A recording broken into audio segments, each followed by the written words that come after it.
Good afternoon, everyone. If you can hear me just fine, go ahead and say hello in the chat box. I just want to make sure that my mic is coming through.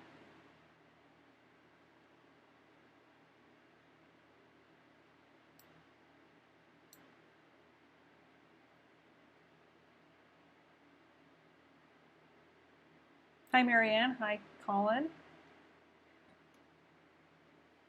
I'm going to wait just a minute before we get started in the critiques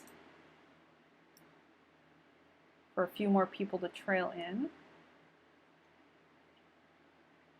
Hard to believe it is our final critique and final week of class. Hi, Stella. Hi, Brenda. Glad you guys could make it. All right. So before we get started, I just wanted to kind of open up and ask if anyone has, oh, hi, Penny. If anyone has questions, just in general, we'll go over, of course, your specific questions for your piece as we go through each of your critiques. But is there any question overall? If you tuned in this morning, I talked a little bit about kind of what's coming next. I don't know if some of you were in there, but sorry if I'm repeating myself too much. But I'll be releasing that varnishing video probably in middle of July because I want to do a few things to my painting, and I think I'd like to give it usually 2-3 weeks to dry before I varnish, and I recommend the same for you guys. So after you've done the tweaks and adjustments after today's critique, if you continue to work on it, that's fine, but make sure you give it at least 3 weeks. You want it really nice and dry. I mean, generally they recommend waiting, in like ideal situation, you want to wait like 6 months before you varnish, but very few of us have that luxury, and luckily the varnish I use still has a breathable layer, so you can allow your painting, so long as it is dry to the touch and not damp or tacky in any way, then you can actually apply your varnish and it'll continue to cure safely underneath that varnish. So we'll talk about that in later July, and also I'll be sending out that link for you guys to have extended lifetime access to the course videos and all of that. So that's coming later. And I'm going to keep the forum open and active until probably fall of maybe August, September. I'm thinking that's when I'll offer another course. I'm taking a few months off over the summer, and so I'll probably switch the forum over to the new course right around then. So I'm going to keep it open for everyone. So if you continue to work on your paintings after today and you want some written feedback, please feel free to post in the forum, and I will be happy to give you pointers, or if you have questions or follow-up questions, you can still get in touch with me, no problem at all. All right, so hi Randy, I just saw that you had a question. You said you feel like your paint surface doesn't look as good as mine. When we get to yours, let's talk about paint surfaces, okay? I think I talked about this a little bit earlier this morning too. The difference between using like a linen, a canvas, and a panel, and kind of the overall effect it's going to have on how your painting reads. And it's totally a personal preference. So we'll talk a little bit about that. If you guys are all ready, let's go ahead and jump in. Brenda, let's start with you. And of course, as we usually do, I just want to do a quick check and make sure that you feel the color is an accurate representation to how your painting feels in person. A little too warm. You photographed it at night. Okay, all right. So yeah, that incandescent light can kind of throw it off, but that's fine. It's not too much that we can't adjust it. So let's start with the color balance. And I'll take away some of the yellow, maybe a touch of the red. And then I think I'll take the saturation. Oftentimes what happens is the saturation captures a little stronger than what it is in real life. So you let me know how that looks to you.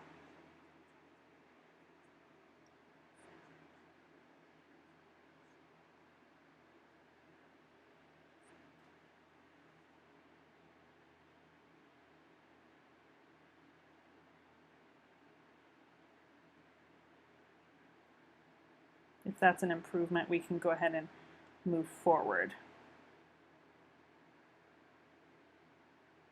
So you sent me 2 images, and so what I'm going to do is when we go into the portrait, I'll critique on the close-up, and then I'm going to talk a little bit about the overall portrait since you included that as well.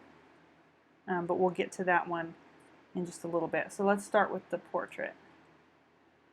Just a little touch cooler? Okay, let's go ahead and do that really quick.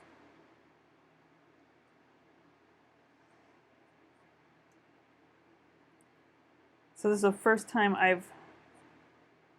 this class is the first one where I've taught color, long distance. So this has been, thank you guys for your patience while we tweak things and just make sure your images read well. Is that a little better?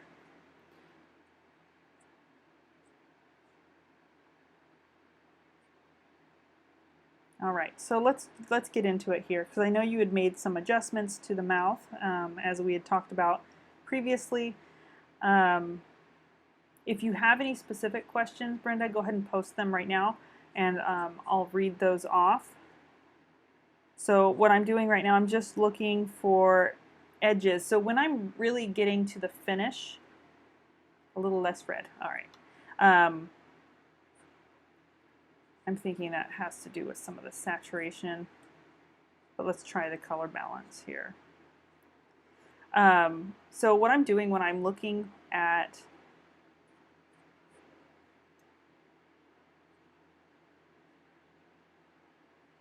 that could be why. Midtones, maybe I need to switch.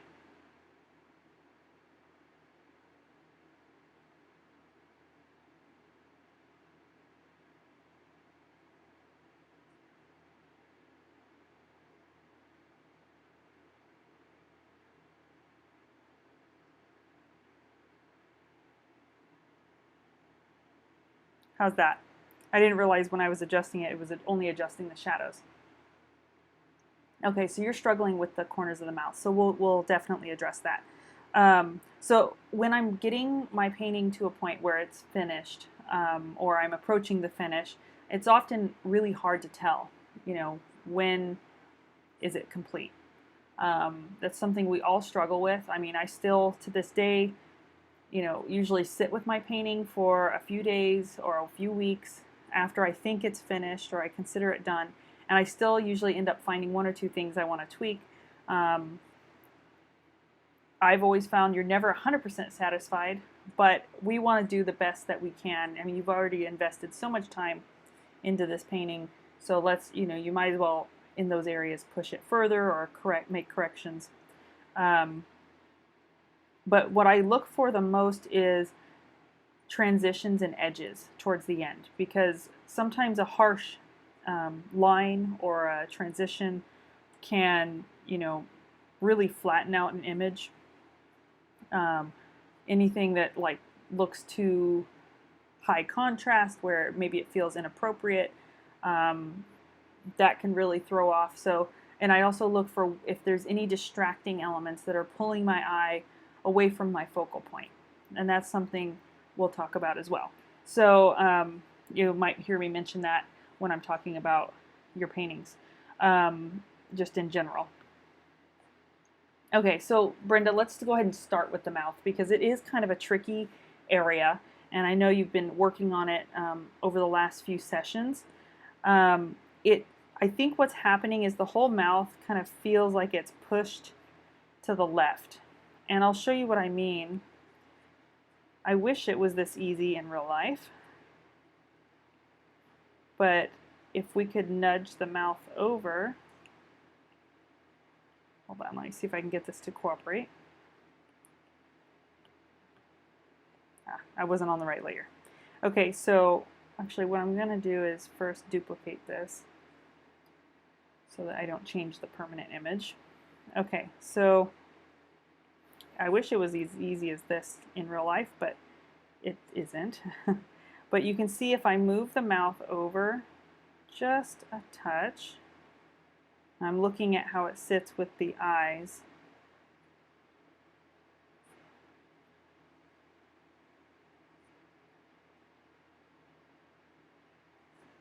I'm playing around with, I think it's still a little bit to the left. All right. So let's look at the difference there. It's subtle, and I might have even moved it over a touch too much. But the overall feeling when you look at the alignment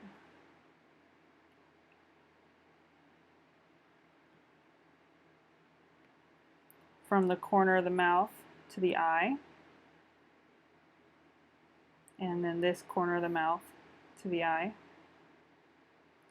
we want to make sure we're getting a similar effect and similar relationship. Get that line a little more straight here.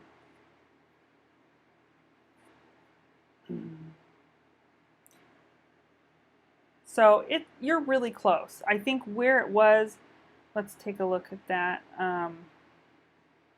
Yeah, it could be pushed over to the right a little bit more. And how I would go about doing that, let me just make some marks here on this second layer.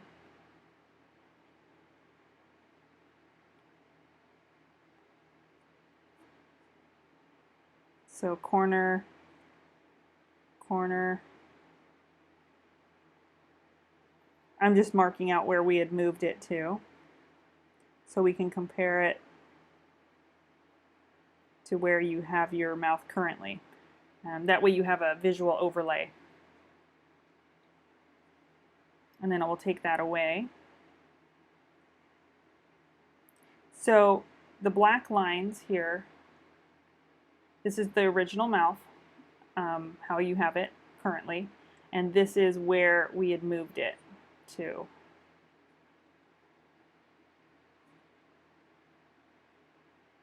Make it a little darker for you. So you can see that it just nudges over to the right, especially this corner,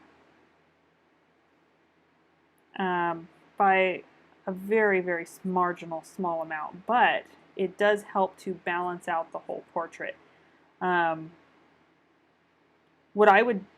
I would go about doing that is I would start by marking out, looking at where it lines up with the eye. It should line up pretty close to the pupil. So mark your corner there, and I think you had already nudged it over quite a bit from the previous session. And then this one, look at how it relates to your cast shadow. That would be, instead of relating it to the eye, which is a little bit higher and further away, look at how it relates to your cast shadow and where it should be. That's going to help you kind of nudge it over.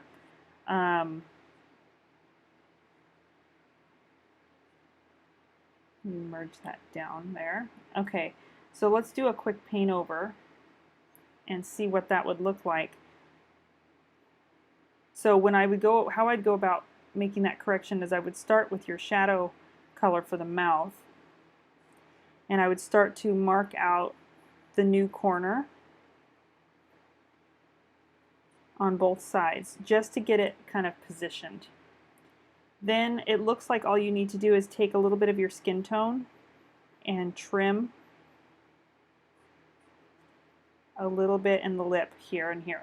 That's not that big of a change. I mean, it adds up, but if you think about what I just did there, it's a pretty minor 2 changes, and then that already shifts the mouth over significantly. Obviously, you'll want to take some of this skin tone here and start to lightly cover it up. Remember, it will have some of those secondary halftones around the corner of the mouth. So you might need to make like a middle gray and use your skin tone. And then the only other area that needs to shift is this color. It needs to come up and to the right just a little bit more. I think your position for the bottom lip is pretty good, other than you're going to have to just move your little shadow shape a little bit wider to the right. Okay, so if we look at what that does, it's not that big of a difference in terms of how much work you're going to have to do, but it makes a big effect for the painting. And the only other thing I can think of is that you'll probably want to take a couple of the lighter color and you'll just have to move that over a little bit.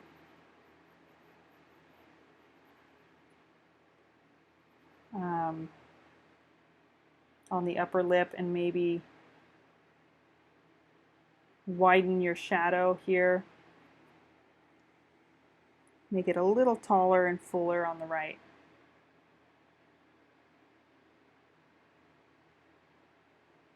But by placing those corners, that's going to make a big difference.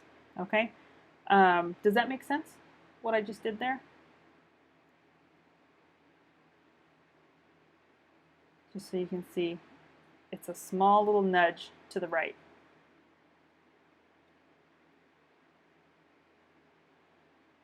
Okay, great.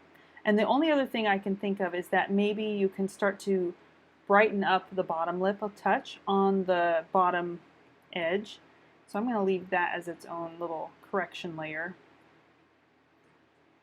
And then, so when you go back into the lip, I would say just desaturate a little bit on this right side, and maybe a touch across the top. You can just take a cooler, lighter pink, maybe a little bit of alizarin and white, and then of course you can go back in and hit those highlights one more time. Add some of the smaller details. I don't have my little delicate brush here, but just adding a few.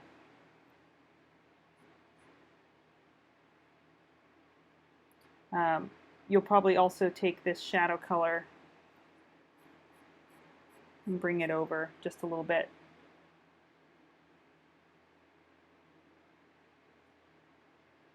And just make sure that that pink edge on that lip is a little softer and maybe not so harsh where it hits the green.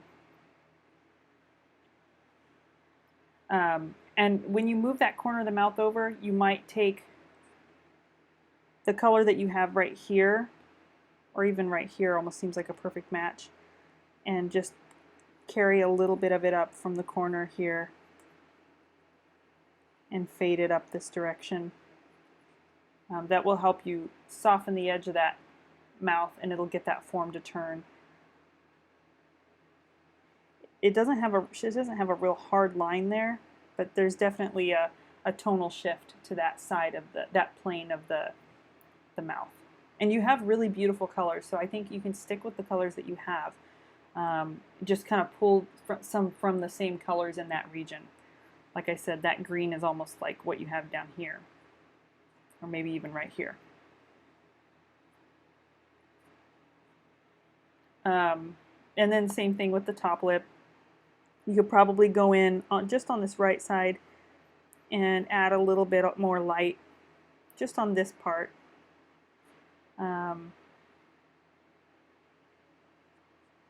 Maybe incorporate some of the richer pink in between to soften that form. And she has a little bit of that comes down and cuts in below.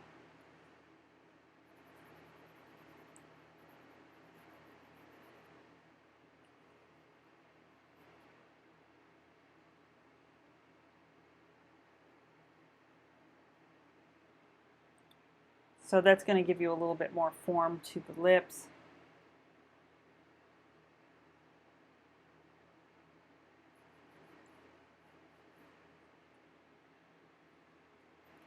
And maybe just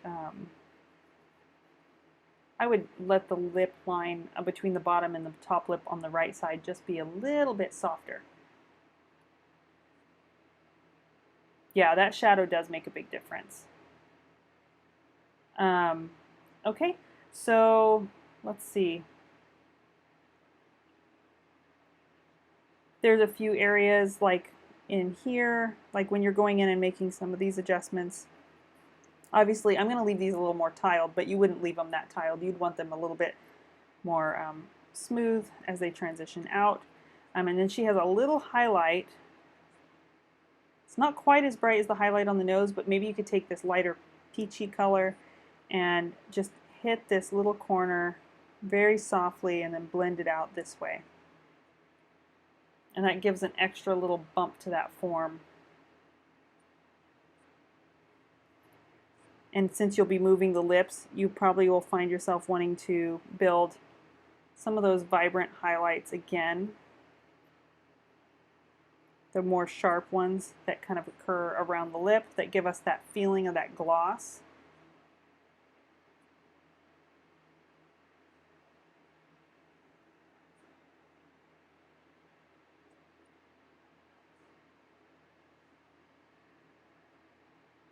And then you'll notice that like on this form here, remember the lip kind of has two kind of rounded forms.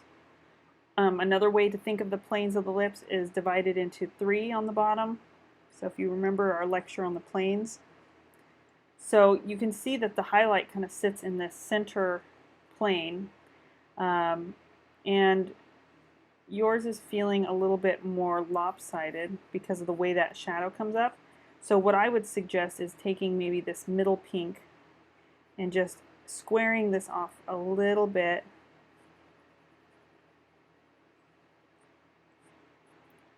And then this darker one, maybe push it over to the right.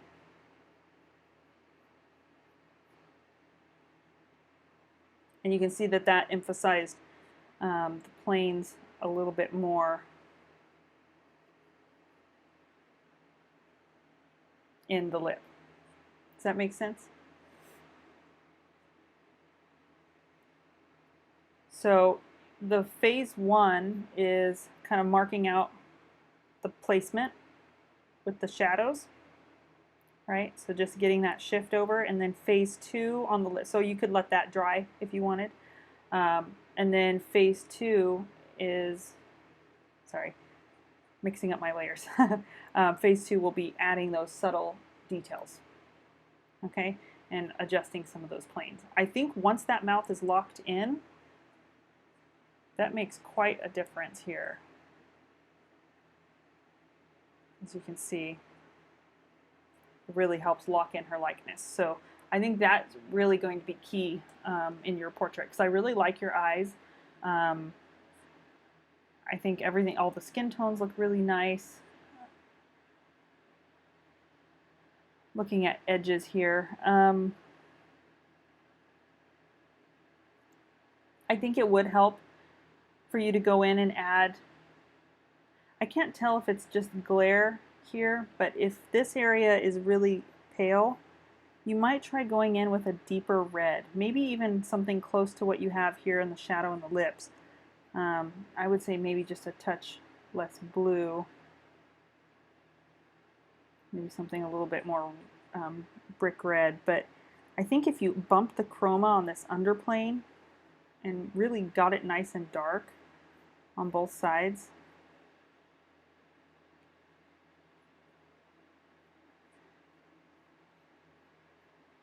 it's going to kind of complement the nice green that you have in her eyes and help them pop a little bit more. And then you can go in and add those really tiny details like the eyelashes and that sort of thing, if you want to. You could go in and indicate some of those small details. And you don't have to go overboard with the lashes. Oftentimes I find just a few, even just a few clusters or a slightly darker line above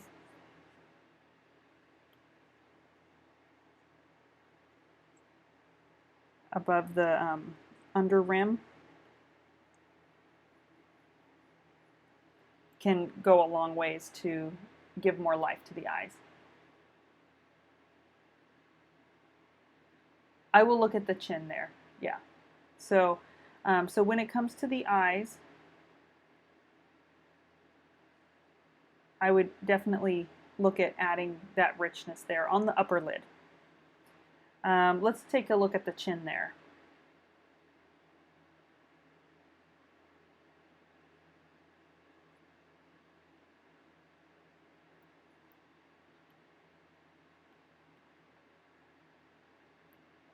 Okay.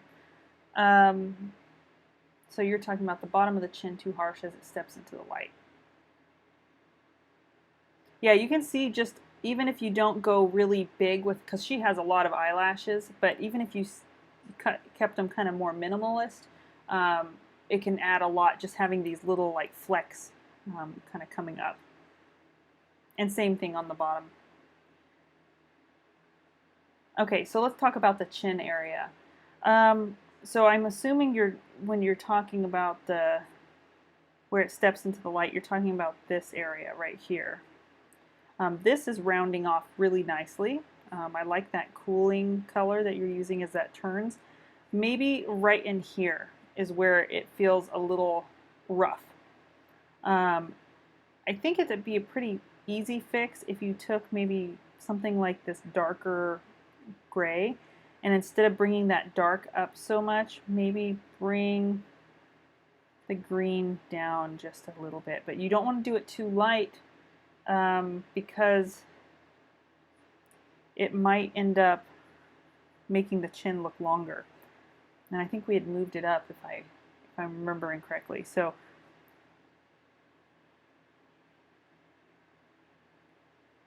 since you're moving the mouth over too, you might find yourself needing to nudge that little point over to the right a little bit more. But let's just see what happens if we use a little more green there instead to transition that area. So you can see how that kind of just blurred it a little bit more.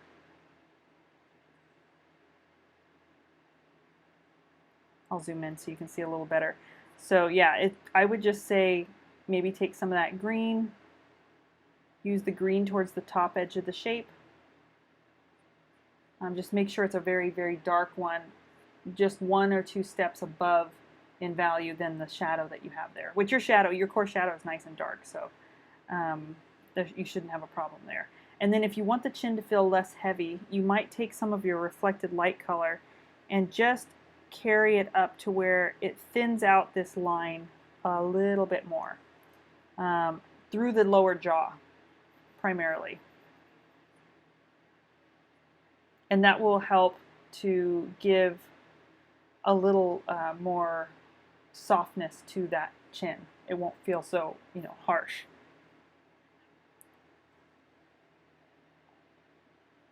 Let's see. What else? You might find yourself as you pull this color over that you want to maybe just scumble a little bit of it down in here to build a slightly stronger connection there.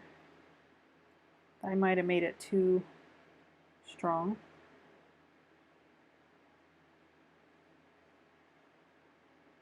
Because there is a little break in that space.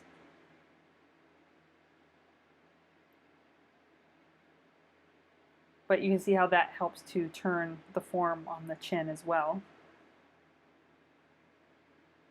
And maybe this peachy color could be more of maybe a deeper rosy color instead, right where that pulls down. Maybe that's too much. Let's actually try some of this color. Maybe let's just carry it over a little further and blend it up. That way this peach tone that's up here doesn't pull down into like a harsh point.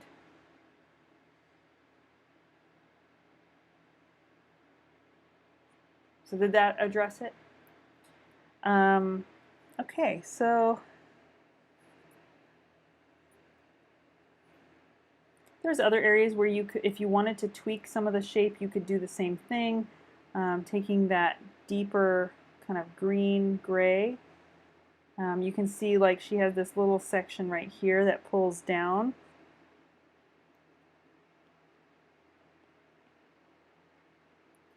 And you could just lightly suggest that by scumbling and breaking up the core shadow.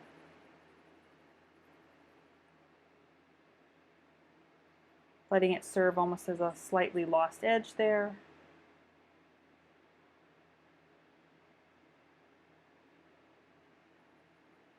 Maybe even open up this shape.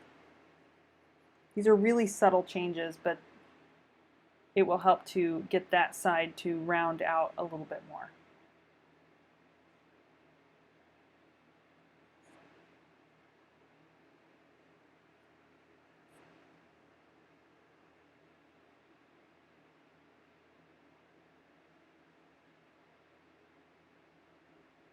All right, and the only other thing is that the width across this part feels a little large, and I'm thinking, I can't quite tell if it's where the hair is, because if this is your line for where the hair is, but what I'm thinking is, notice that her jaw is kind of like this shape, right? It has a straightness to it between the cheekbone and the jaw. And on this side, you have it very round. So I'm thinking we need to trim it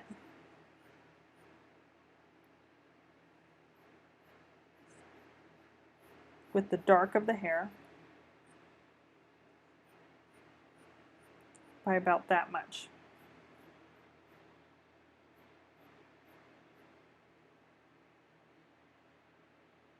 Just look at it as as if it has two primary angle changes.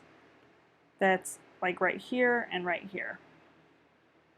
So it's almost like you have that shape. So that does a lot for the likeness as well. You can always bring the lightness of the hair, in. If you don't want that big of a dark gap, that's fine. You just need to nudge that over. If it helps, what I'll do is on this layer, I'll mark that out in pen with the white.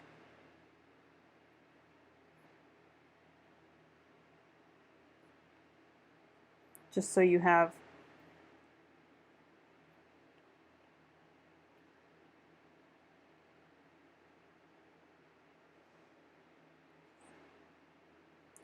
kind of a reference point when all these are taken away.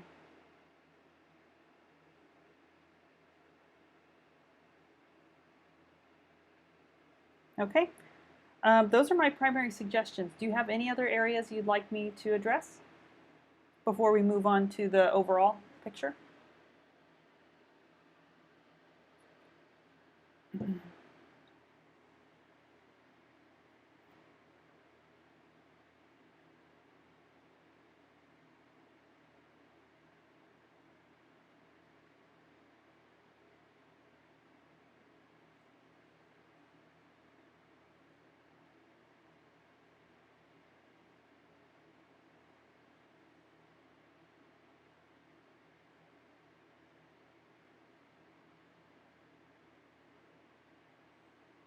Is the nose okay?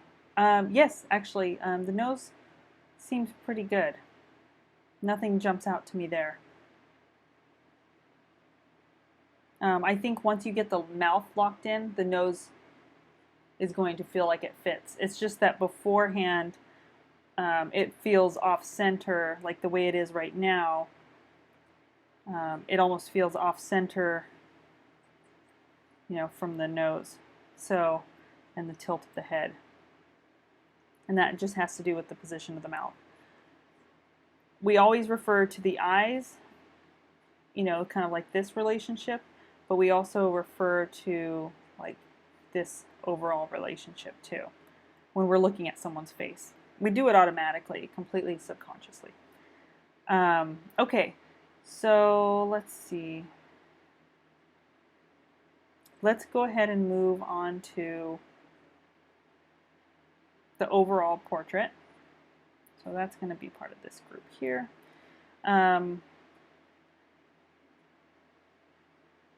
that one, this one helps me stay organized. Okay, so let's talk about the overall painting.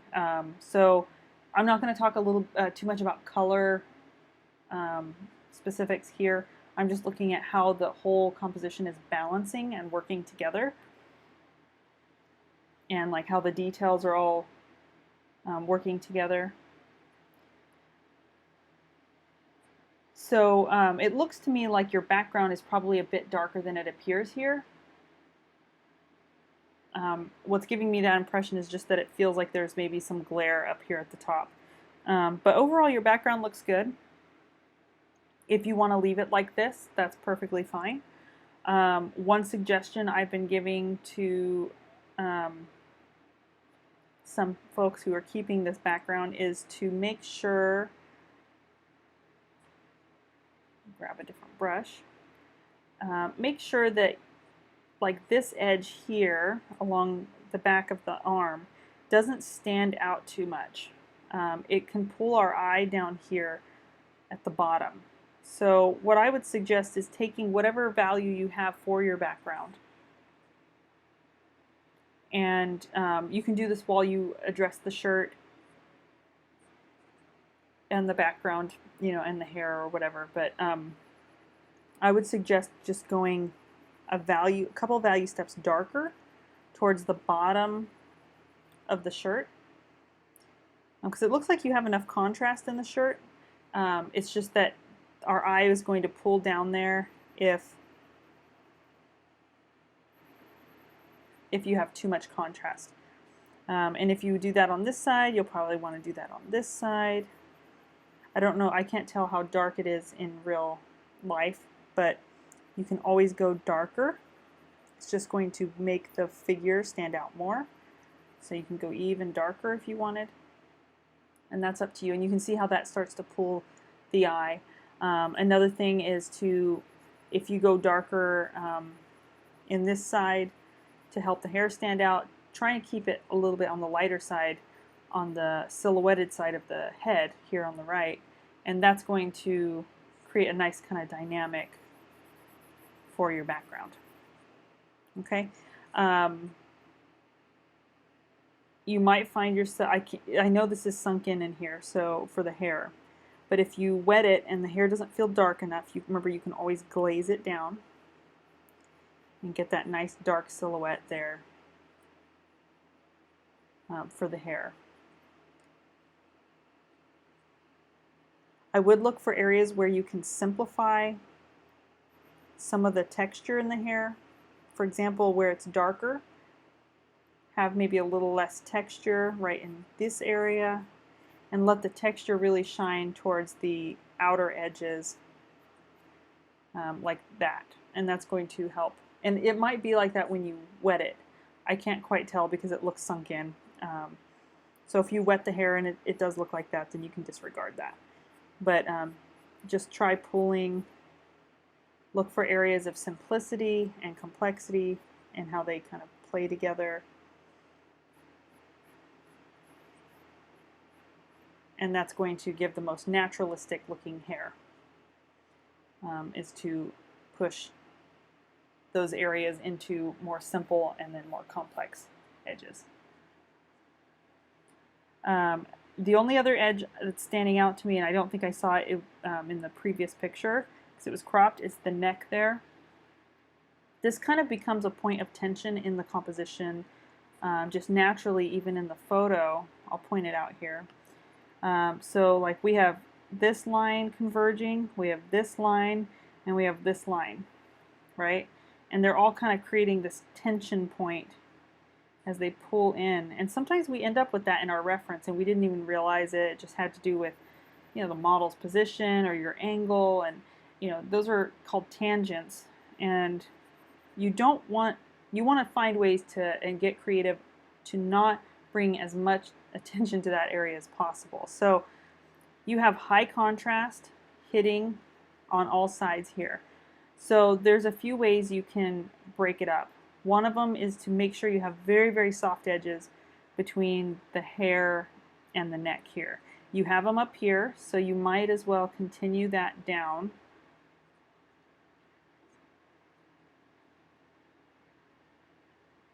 Into here.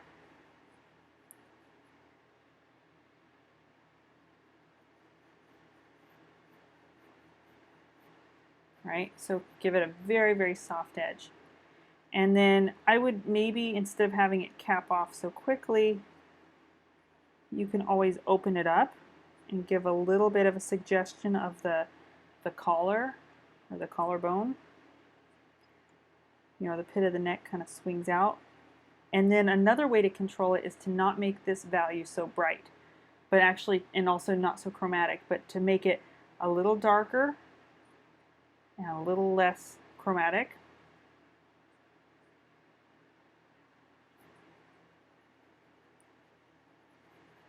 Soft edge for the hair, a little bit darker, a little less chromatic. And you can see how it doesn't pull the eye there as much now. These areas are always tricky, and you're bound to encounter them over and over again in painting. And the key is to just be aware of them. And then, of course, you can break up this edge later with the hair by bringing a few little breaks out. Just make sure you don't touch this corner with those hairs. You could even take some of that skin tone if you feel like you brought the hair too far forward, and you can cut back into the hair with the skin tone and kind of do a little back and forth so that the edge feels a little more broken.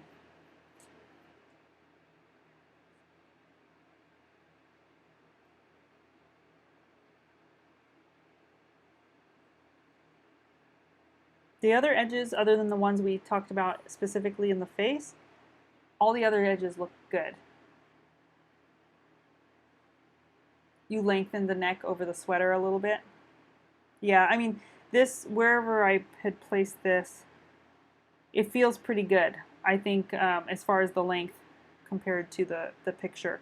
So just maybe pull this, like I said, pull this out in a little scoop shape and make sure you have a nice soft edge there, and you will be perfectly fine. Okay? With the hair, just I think it's a matter of just building up a few more layers and starting to get, you know, you have some nice little breaks and individual textures. You can probably go through and enhance some of that, especially on this side. And you could start to break that out into these areas. And start to break up the edges of the hair as you saw me do in that final pass. Same thing on this side. Don't be afraid to, you know, kind of break free from that solid shape.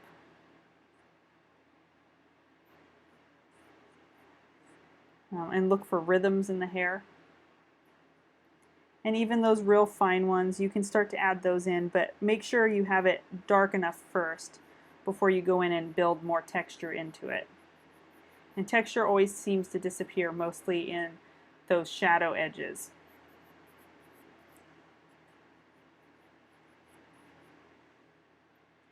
Okay.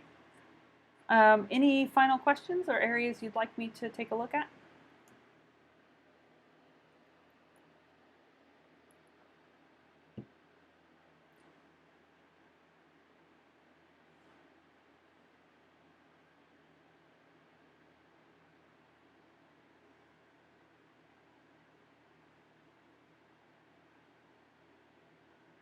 Thank you, Brenda. I'm really glad that you feel like you learned a lot. I will be offering some other classes, and actually that was something I forgot to mention. I'm going to send out a little email to everyone, probably next week sometime. And it's just going to be like a general questionnaire. It's going to be really brief. But if you guys have suggestions for courses you would like to see in the future, if there's content or specific topics that you would like to study more in depth. Earlier I had a suggestion on children's portraiture. and because you don't find a lot of courses that kind of focus on portraits of children. So that's one suggestion. But even if it's color, or if it's drawing, or something specific, I'm happy and open to your guys' suggestions. And I'm probably, like I said, offering something in the fall. It's kind of up in the air right now, but it'll be something like that. I've also thought about doing maybe a short workshop like I teach in person. I'm actually teaching a workshop this next weekend in Los Gatos, and it's a 3-day color workshop. So I thought about doing something similar, but it would just be like a 3-day, 1-week color mixing intensive online as well. So everybody will get notifications if I announce anything like that. But you will get the survey, and you can put in any requests if there's something you guys want to venture into a little bit more in depth. Okay? Thank you so much for joining the class, Brenda. Your painting's beautiful, and I'd love to see it when you're all finished making tweaks and everything. And of course, you can still reach out to me through the forum. All right, Randy. Thank you for sending me the close-up and the more distant image. The close-up really, really helps. So you were asking about kind of the surface detail and kind of the texture or the surface quality of your painting versus what I'm getting. And the difference is that I think primarily is that you're working on canvas and I'm working on a smooth primed panel. And if you haven't worked on panel before, it can take a little getting used to, just because it will feel a little more slick.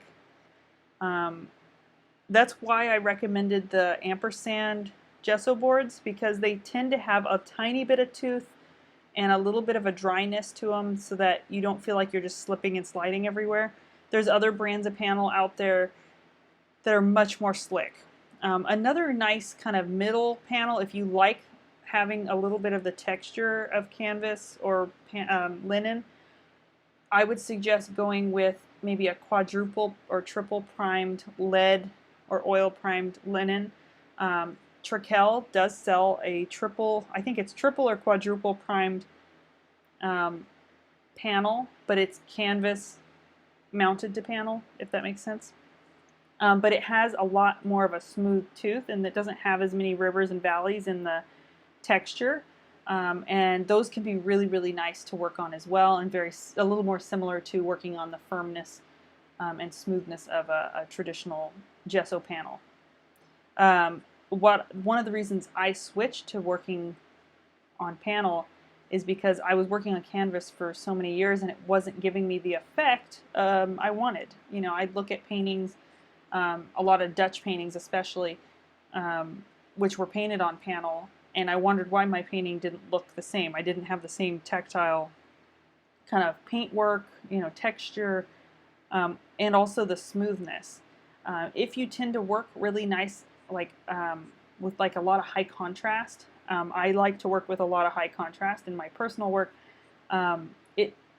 Canvas doesn't lend itself to that very well, and the reason is you get all this glittery texture, right? And so even though you might have something really, really dark, you have all of this weave kind of creating all these light specks in that dark.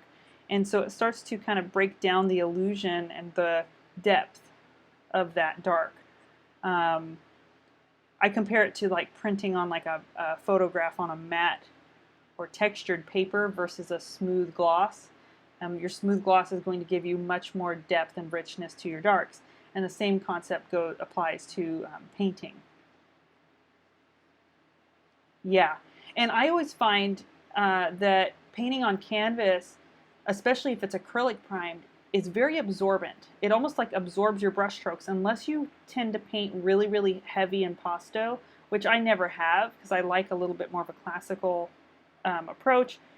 And I still use a good amount of paint, but I always found that the canvas would just destroy any paint texture. And I look at some of the Dutch painters and I'm like, they have such a beautiful kind of ropey texture to their lights, and I wanted to achieve that. And the only thing that changed that, what really like that drastically, was using the lead white that I use, which has a ropey consistency, and switching to panel. And actually not only just switching to panel, but working on something like a oil primed or a very high quality gesso primed panel. So, and it's just really a matter of preference too. So I just recommend experimenting. Like I said, Trekell has that triple, quadruple primed, I can't remember which one it is. I think it's lead primed or oil primed. I think it's lead primed linen mounted to, you can get it mounted to wood. You can also get it mounted to like the aluminum composite panel. So you're still painting on like a weave, but it's very smooth. And you might not have as much of that issue with it kind of absorbing the painterly quality that you're wanting. So, and a lot of people don't realize that you can paint on panel. Like, you know, you go to the art store and it's majority of it is canvas. Like I said, the ampersand gesso boards are probably the best, you know, general art store quality that you can, like if you go to any kind of art store, you'll probably find them. And they're decent quality. If you're wanting to up the quality, then I would go with something like a Trekell, or Raymar makes a really great quadruple primed panel. They're a little more pricey, but they're also very high quality. So you might try experimenting with a few different surfaces. Typically, I actually prepare my own panels. I will buy the aluminum composite raw, unprimed. That's ACM panel. It's called aluminum composite panel. And I just use the aluminum because you don't have to brace the back like you would with a traditional wood panel. It also is not as prone to warping. And then I prepare it with a Alkyd oil primer with a roller.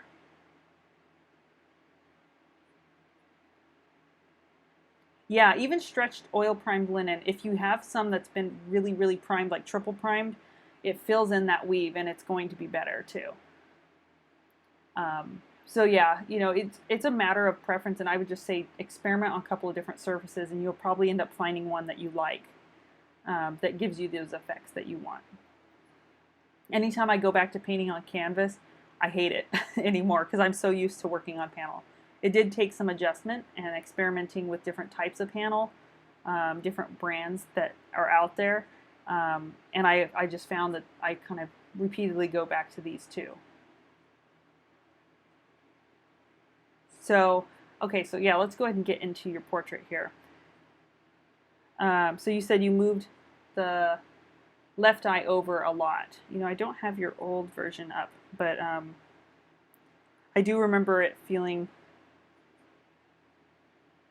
a little bit wide set. That's always a trick with this angle. Whenever you have like this kind of 3/4 angle, getting the spacing for the eye it's so easy to either push this eye in too much or pull it out too wide. Because you're not head on, it's a little bit trickier. So I always say just check those verticals and look at how things are aligning with each other, even the tip of the nose, you know, or even this, how it relates to the lip. Those all can help immensely with getting that alignment.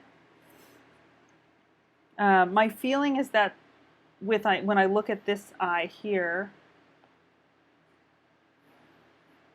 and this eye here, the left eye on our left, excuse me, sorry if that was really loud. So this eye here feels a little bit large, just slightly, compared to the right eye. And she does have quite large eyes. So I would say take the width that you have for this eye and compare it to this one. Right, so if we take those distances, which it looks like the outside of it's here, you take that distance and you compare it to that distance, you can see that this one is just slightly wider And I think it has to do with maybe where the eye is closing off. And maybe her nose doesn't come over to the left enough.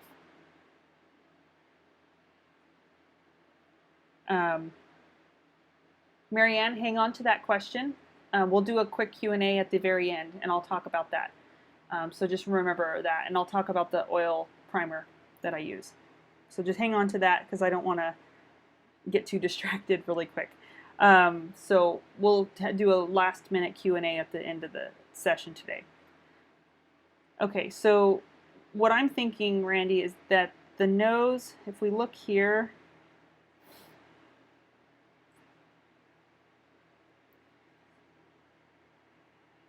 the tip of the nose you can see lines up there, and the tear duct kind of with that inner nostril, and the tip of the nose you have here. So I think part of the widening of the eye has to do with bringing this bridge out. I don't think by very much, but I think maybe, let's see, let's bring,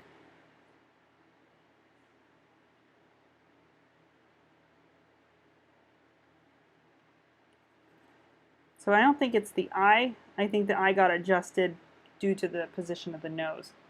Also looking at the nose as it relates to, you know, the mouth, and I know we moved the mouth around, but you can see that the corner of the mouth should correlate to the nose pretty close, and I think where you have it now is perfect. So I would just focus on bringing that nose over to the left. Let's look at the other side of the nose here, because we don't want it to get too wide. So let's look at how that relates.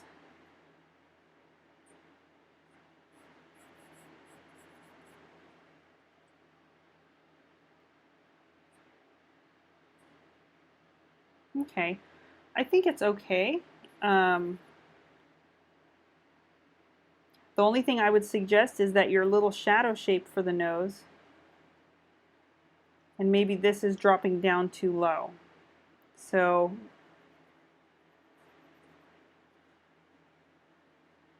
maybe bringing this over and in will also help. So I'll give you this linear kind of drawing over so that you can see where your painting kind of exists. It's a slight adjustment. I think mostly it's raising and just defining this edge a little bit higher and raising that nostril. And make sure you bring this dark into that little crevice there.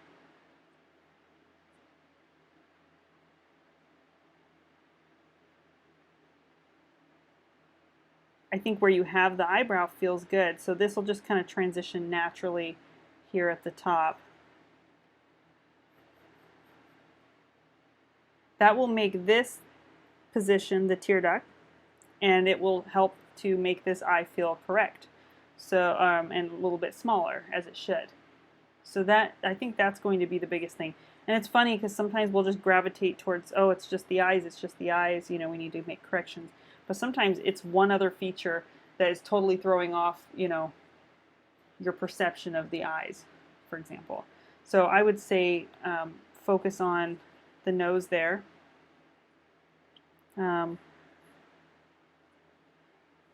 Just look at how that aligns to the corners of the mouth. That one kind of lines up to the brow. Your cast shadow still comes beyond like what you have, so I don't think that needs to change very much. I think that's fine. It's just where the position of the nostril is in that shadow shape right here.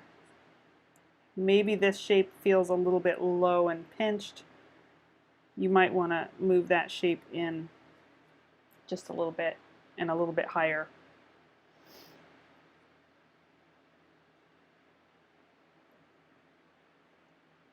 Okay. So one thing she's looking a little bit younger than our model, just by a touch.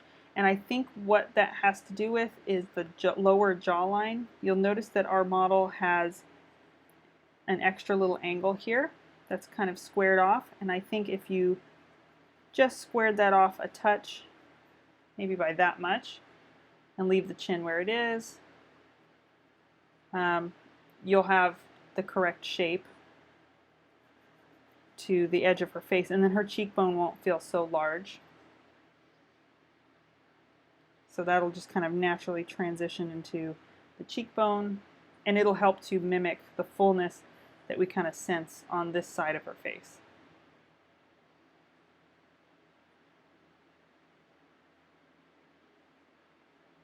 You did raise the shadow of the nose during the last painting. Yeah, the nose can be tricky. I always find it's really hard to position when you have like a 3/4 view.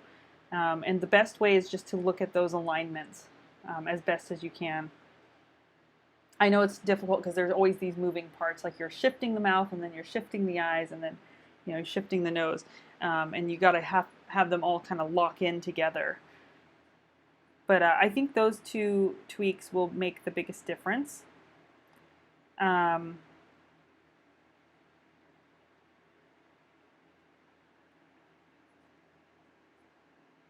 You might find yourself needing to bring this shape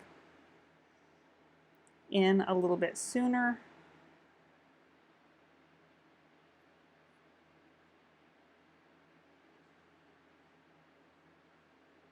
To get that eye to foreshorten, and same thing with this. Maybe round off that corner and that shelf, end it a little bit sooner.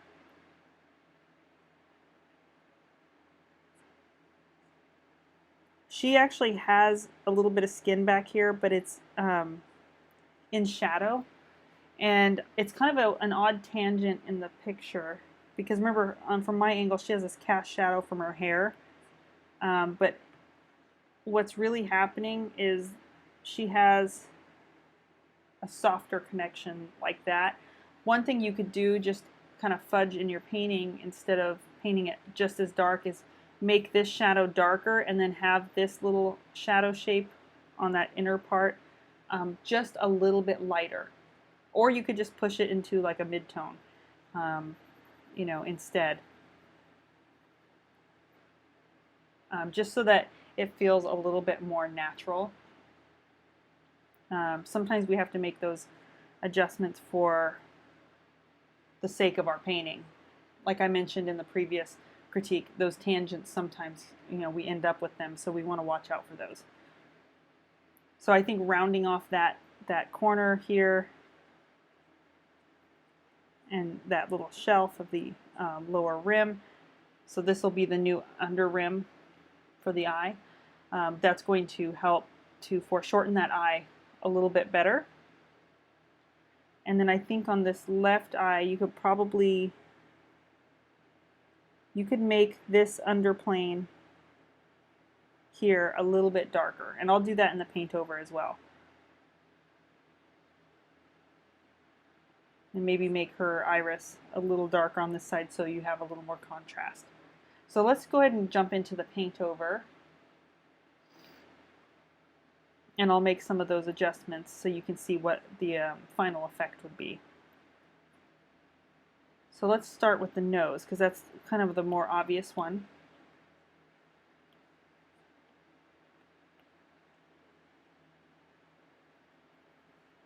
So you're going to take a nice rich shadow color, maybe just one step lighter than what you have for the cast shadow. Or you might find yourself needing to darken that cast shadow just a touch.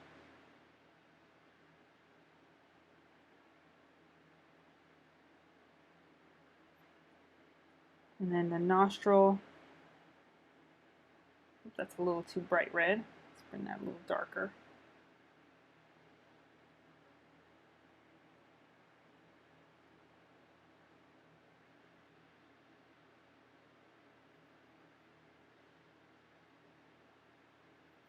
Okay, so you can see how that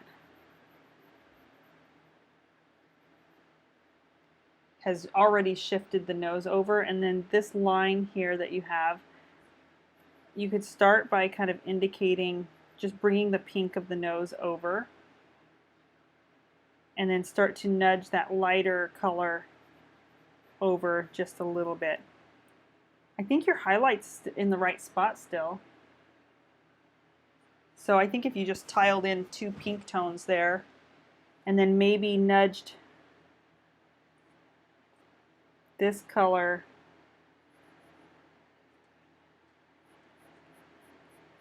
a little bit further over right here,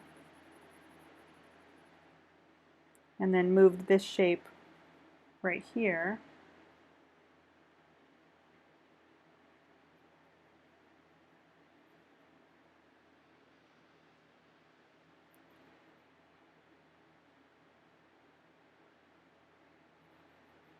and you could always build a little bit more of a cool halftone for this side plane.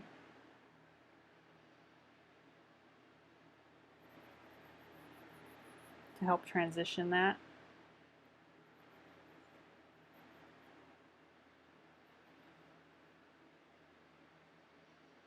Let's take a look there.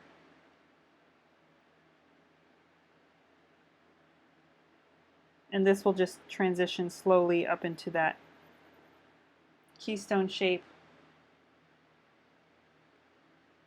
With this side, I think if you took this nice halftone that you have here and used that instead, so it feels kind of semi-shadowed on this far side.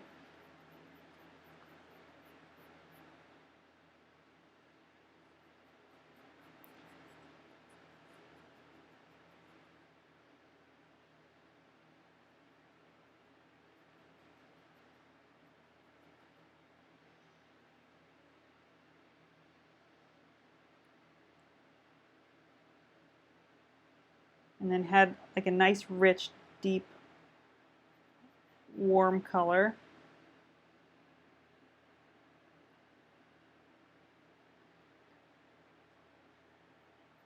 For these underplanes here. You see how that builds some nice contrast.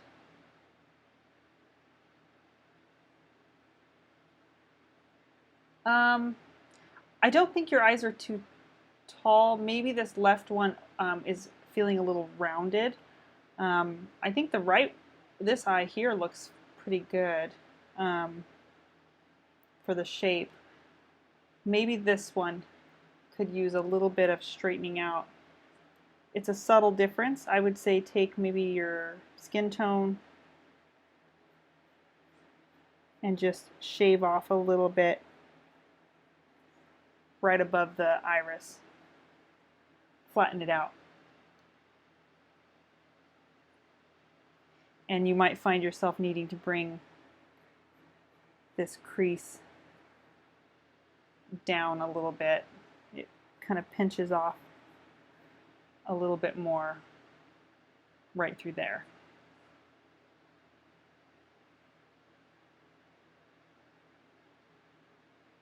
I realize this area is kind of a tricky transition because there's this dark red and then it kind of goes to a pink.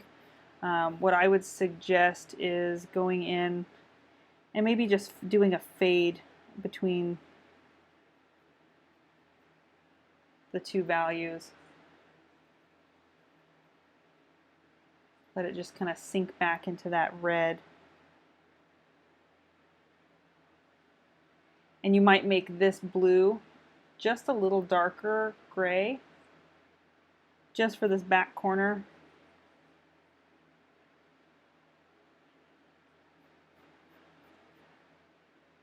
Maybe even incorporate a little bit of warmth into it. And then you'll end up making her eyes a little bit deeper, kind of green-gray, especially towards this top.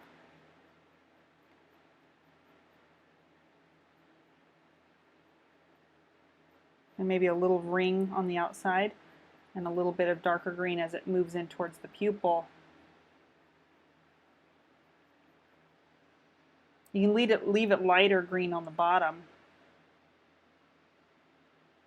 but that helps build some contrast. And that was what I was going to suggest over here is go a little darker at the top, and then you can have these lighter greens at the towards the bottom. Her pupils feel a little oblong. They feel a little bit like this. They should feel maybe just a little more rounded. Not that they have to fill in the whole space, but they should maybe lose a little bit of their edge towards the top. Don't be afraid to push that contrast in there, even with someone with fair eyes. But in this dramatic type of lighting, you're going to have more lost edges towards the top there.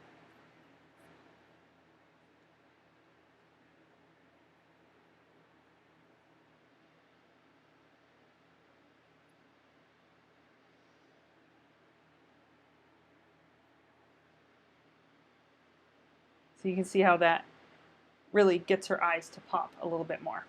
And you have some beautiful contrast here in the lips.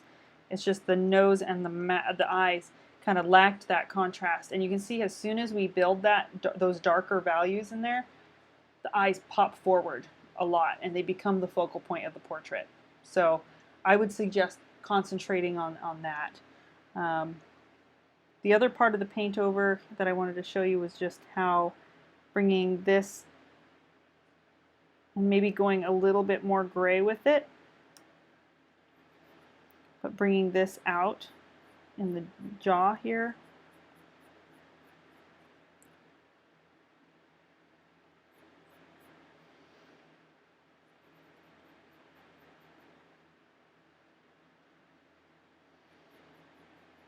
And you'll have to, of course, incorporate some of your other colors and let it slowly fade off.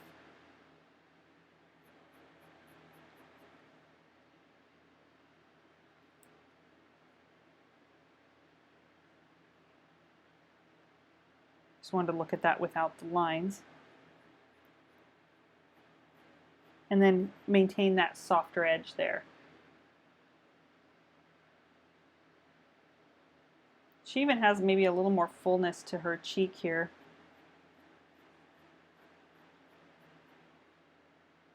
You have some beautiful skin tones in here, so I would just keep with the colors that you've been using.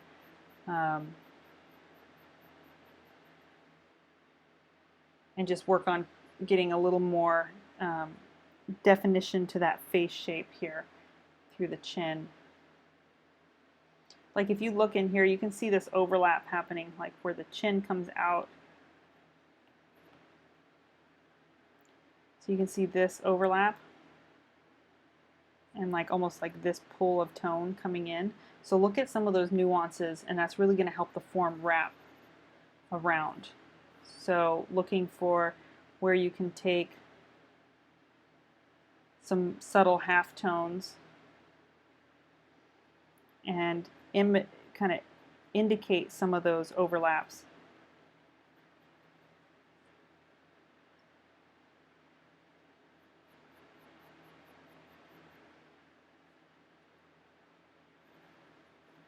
They're soft, but they're definitely there. And so just pushing contrast in some areas is going to help create that. You might even find that having the background as kind of a tone that you help pull into some of those areas. A little more fullness through her jaw and cheek. Not as much of a corner there. This area is always tricky. The jawline is one of the hardest areas to really get right on a person, but you can see how it starts to feel a lot more like her.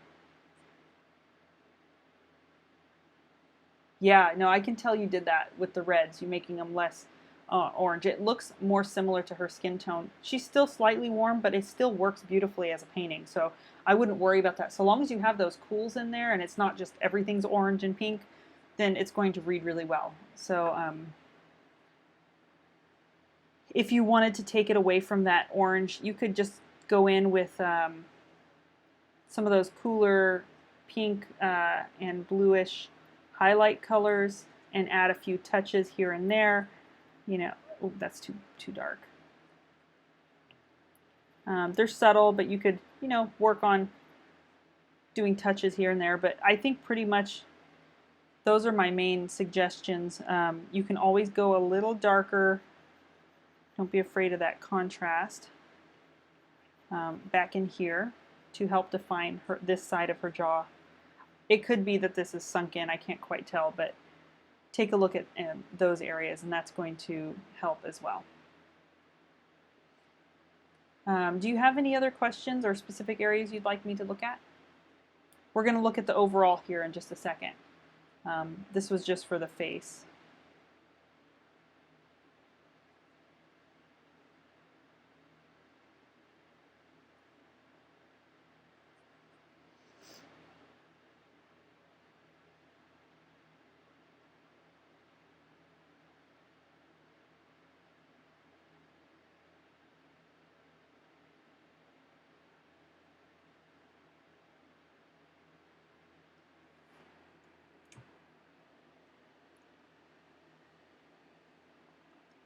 Okay, so let's go ahead and take a look at the overall. I'd say my biggest suggestion would be if you want the skin tones to really pop, try pushing your background a little bit darker, and it's going to give you kind of that drama that we have in the photo. And you're probably a little blue for the background. I would say go a little more gray and a little bit darker.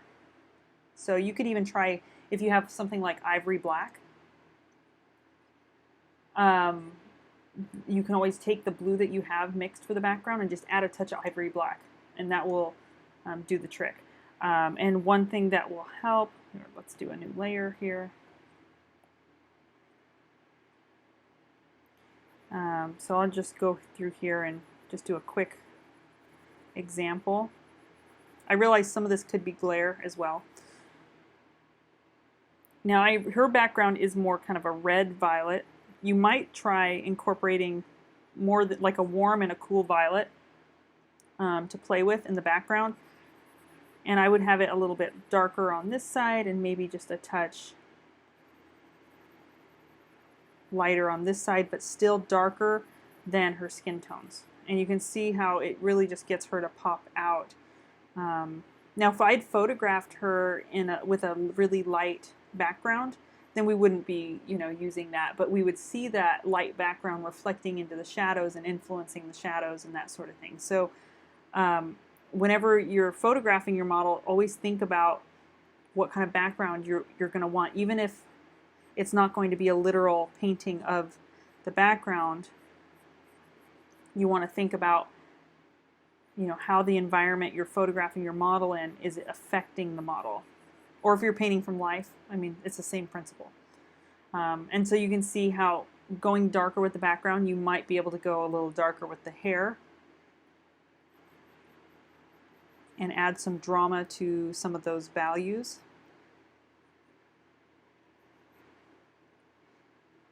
And any kind of contrast that you build around the face. It doesn't have to be pure black. It can be a few steps lighter than what you have in the picture. But the background is going to be influencing how you perceive all those skin tones and the hair values. So don't be afraid to push and play with that. And even if you did it on your color study first, if you're kind of nervous about doing it on your larger painting, do it on your color study first, and then you'll start to see the difference. And same goes with her shirt. A little bit darker. It's going to bring less attention to this area.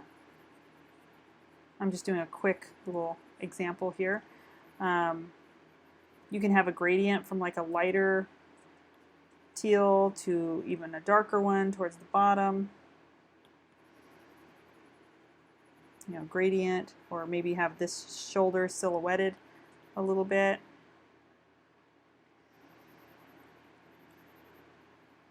But we're doing a very traditional kind of chiaroscuro portrait, so you want to make sure you're giving that space for that contrast. This space here feels a little wide across here, the neck. I think you could probably just bring the hair forward, maybe to about there.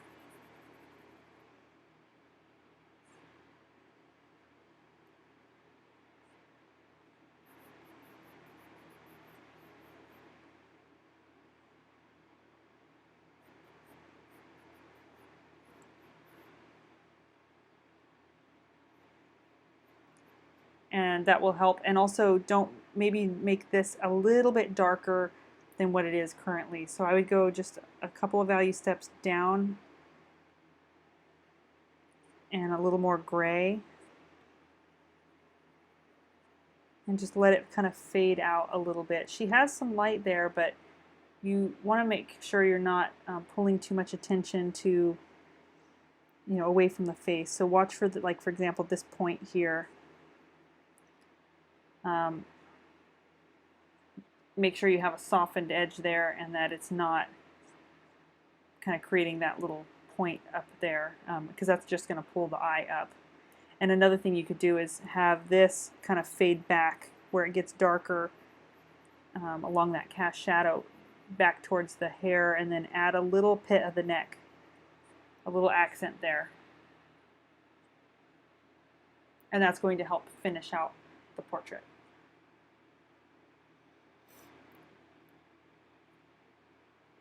Yeah, acrylic canvas tends to be very absorbent. So you might find working on an oil primed canvas that you won't have that issue with the sinking in. But sinking in can also be caused by certain pigments that we use.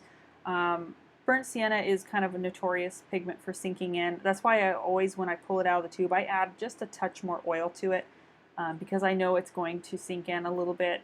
If you want to avoid pigments that sink in, you can use like transparent red oxide, or you can make something that looks like a burnt sienna by mixing blue, cad red, and a little ochre, and you'll end up with a color very similar if you kind of mix it in the right ratios. So you don't always have to resort to burnt sienna. I just place it on the palette because it's a very quick and convenient skin tone to kind of start with, but it does sometimes have that sinking in. But sinking in can also be caused by the type of ground or panel surface that you're painting on. So if that's kind of a nuisance to you, try experimenting and getting down to what the issue is. Okay, so those are my suggestions for the overall portrait. I think that's going to add a nice amount of drama to the portrait, and coupled with some of the changes that we talked about in here, I think you'll have a finished piece. Do you have any other questions? We always have a lot to do. Just take your time and continue to work on it, and feel free to post it in the forum, and if you want some written feedback, over the next month or two, the forum will stay open so you can reach out to me.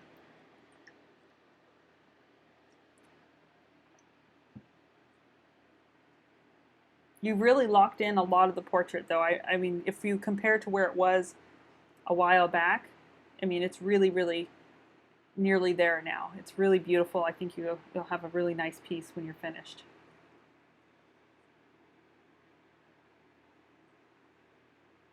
All right, thank you again. All right, Penny.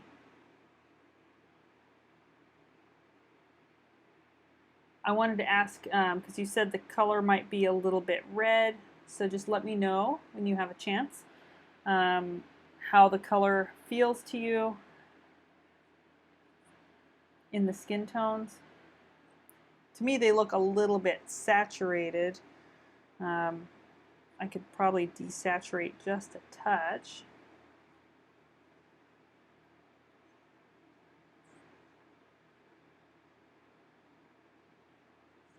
I'm just playing around with that. So let me know how that looks.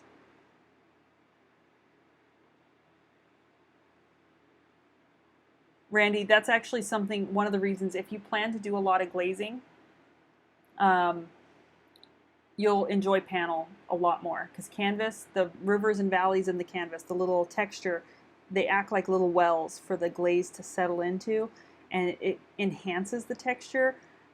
So try painting on some smoother panel, and I think you'll see a huge difference, especially if you like glazing and you want to experiment with glazing. Okay, perfect, Penny. Good to know. All right. So I just wanted to double check. This is looking really nice.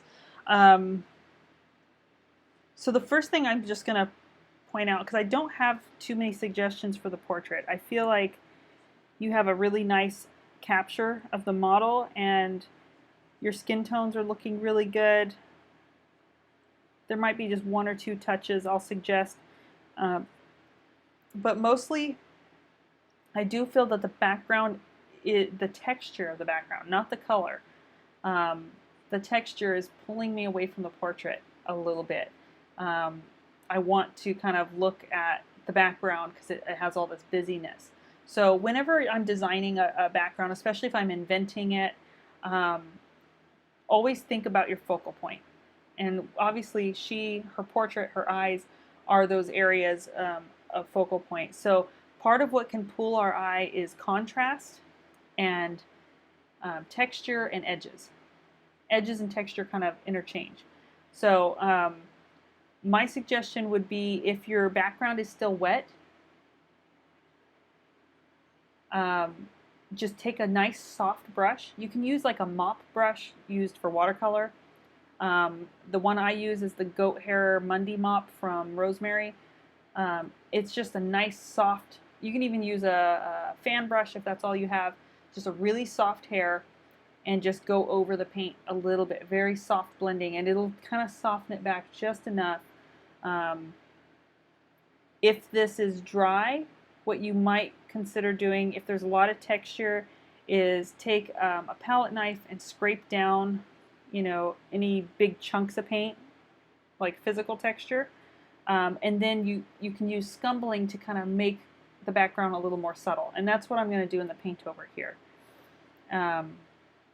So for example, I like the colors that you have. So it looks like you kind of pulled some from what I was doing, some from the background here.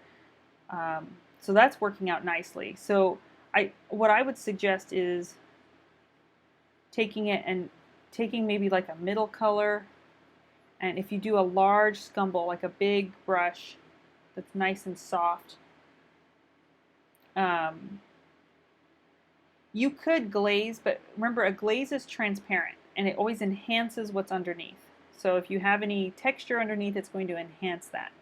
A scumble is a semi-opaque, or it's opaque, and it's going to kind of create a cloudy, hazy atmosphere for the background.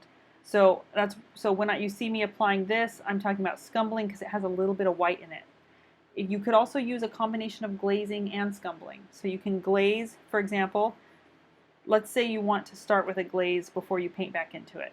You can take the dark color that you have, maybe this dark gray or the dark burgundy, and you can glaze the whole thing with that transparent dark, right? And it'll knock everything down, and that can help, as you can see. But you might find that it enhanced some of the areas. Then you might want to take some of the scumbled color, and you can use the same mixtures, and then you might want to paint back into it with some of those lights, and just go over, even if you just zoomed in, go over like some of the edges that tend to jump out the most. For example, like right in here. You might take whatever color's next to it, and then, or even mix something that's in between those areas, and just apply really thin, really brushed out, kind of airbrushed type of layers, right? So you're just blending it out with a nice soft brush and knocking back some of that texture. Some texture is fine, because as you can see, the background, she has texture behind her, but it's always, all those edges are soft by comparison to the portrait.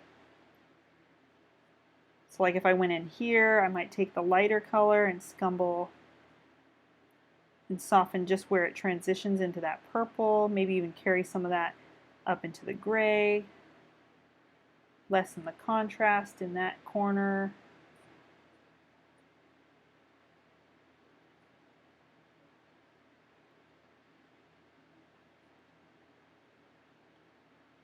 You can even take a dark semi-opaque color, so maybe not transparent, and you can do the same thing. Kind of knock down some high points, just in general, to keep the portrait, focused on her. Keep it a little bit darker than than her skin tones. And you can see that already. Just think of it as the way we did the skin tones when we had glazed and then we painted back into the glaze with Scumbles. Similar idea, okay, but you're just using the background colors. But the only thing that might create an issue is if you have really like thick impasto texture where the paint's kind of hanging off or creating that ridges in the surface. Just take a large palette knife and just hold it flat against the panel and scrape down and remove some of those giant chunks. It'll scratch up the panel a little bit. Just be careful, don't do it over the face, just do it in your background. And then those textures won't fight you. You can also, if you're afraid to grab the palette knife and do that, try taking a little bit of sandpaper, just a tiny bit, medium grit or real fine grit, depending on how much texture, and you can lightly sand those areas. Wet sand with a little bit of linseed oil and then wipe off before you go in with your glaze. I've also heard of people using Cuttlebone. I've never done it, but you're welcome to try it for removing those areas. Yeah, so that's pretty much it. Just make sure you wipe it off, and if you're sanding and you've used lead white, make sure, if you're going to do like a sandpaper kind of thing, make sure you're wet sanding with oil, not dry sanding, and wear a little particle mask that's rated for lead, just to be safe. Whenever I have to sand anything, and I've been using lead white, I make sure to wear a mask. Okay? Okay, so looking at the overall portrait, I feel like this edge here is grabbing my eye as well. And so I realize she has a lot of light there in the neck, but I think some softer edges on this cast shadow and a softer edge maybe here or less contrast here is going to help. So let's start over here by taking some of this color and just creating a little more like of a halo and a softness to that cast shadow as it fades off. And you can even see behind her hair it starts to get a little bit darker as it sinks back.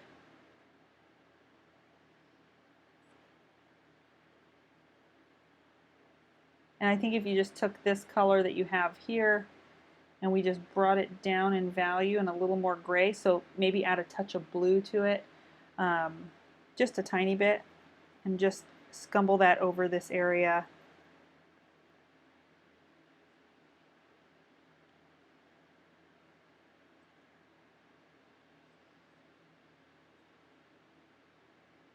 You can see some of these dark values kind of pull in here to define some of the neck. So you might go darker there. I always find that in the neck area you want to leave things fairly soft, but you don't want to, underdefine either, because then it just looks kind of strange to have no detail there. So look for where the forms kind of pull in, like here. The mastoid muscle starts to pull in and we get a slight overlap there.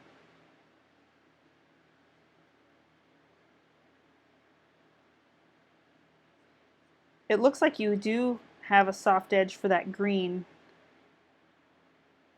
but you could even make it a little bit wider.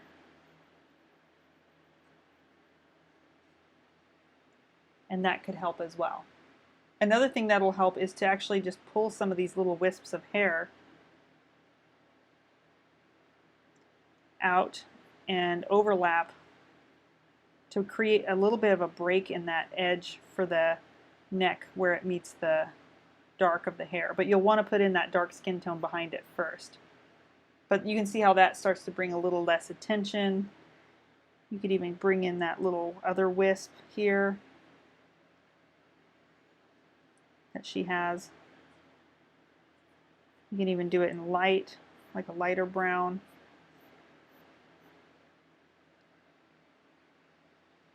And it adds a nice little detail there.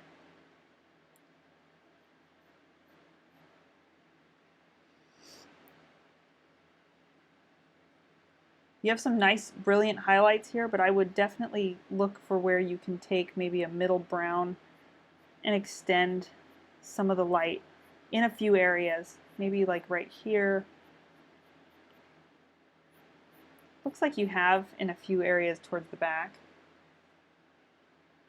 And then just a slightly softer edge on a few of these highlight edges. Maybe just extend it down because your angle is slightly different than mine and you don't have as sharp of a shape on those highlights. So maybe another pass over some of those areas to help break up some of that shimmer.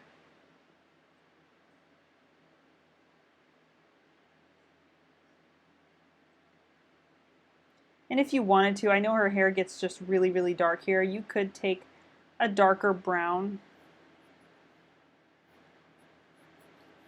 and add a little bit of information or a couple of those wisps, or even just a little more light if you wanted to. I can't tell if it's just sunk in there. If you already have that, then obviously disregard that suggestion, but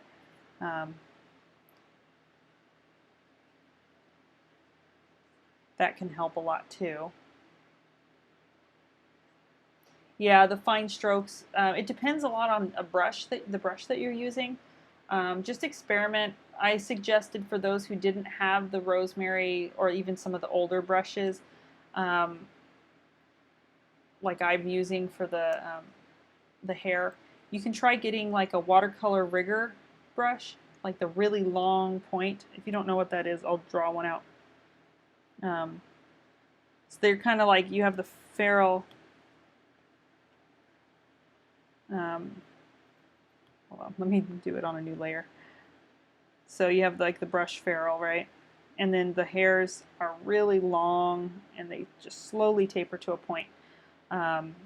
They're really nice for that kind of thing. So the longer the hairs are, the more you're going to get a kind of a nice long fine point for those little wisps.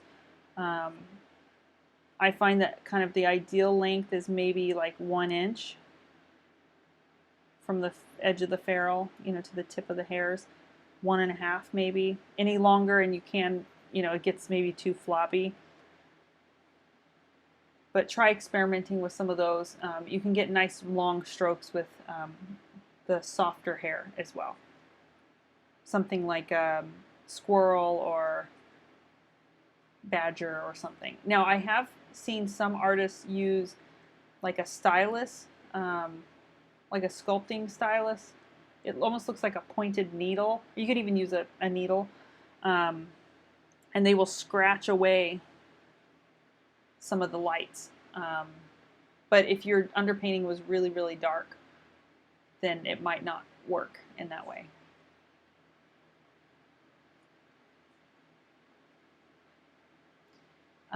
The fine strokes maybe what you could try is just oiling out and not having any other color there and just lightly applying some of those highlights or those fine textures while the rest of the paint is dry but it's oiled out. Sometimes you can kind of manipulate those edges a little bit more, kind of working it into like the gel mediums instead of another color. It just takes a lot of practice to get that, and trying out a couple of different brushes that you have on hand. Even just I'll have like 3 of the exact same brush, same type of brush, and one works great for hair, one works great for eyelashes, just because how worn out they are or how new they are. And I just keep trying until I find one that works for me for that painting session. So you can try experimenting a little bit with that. Your shirt looks good, and I think the only other suggestions I had was here in the face. I would say just some of these, from this particular angle, she has this kind of specular highlight on her cheekbone. It's kind of nice. And I think you could probably just punch that up, just add a touch of that there. She has a little bit of a touch here, a little more in the brow.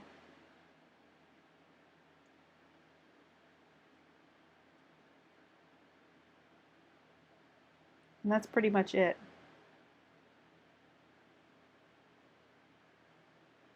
So just adding a few of those little highlight touches.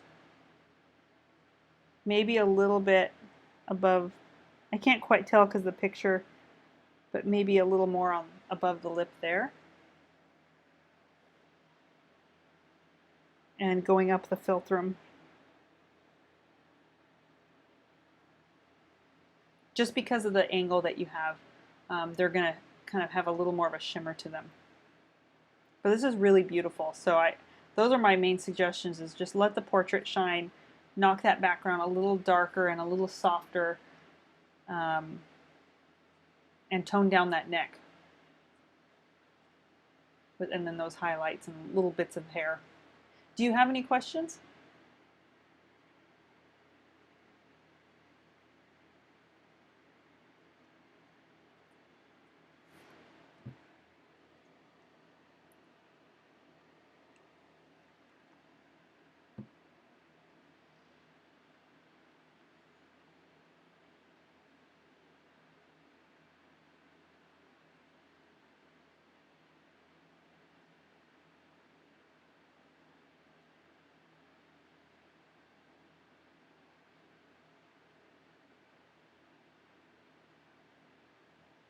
You're very welcome, Penny.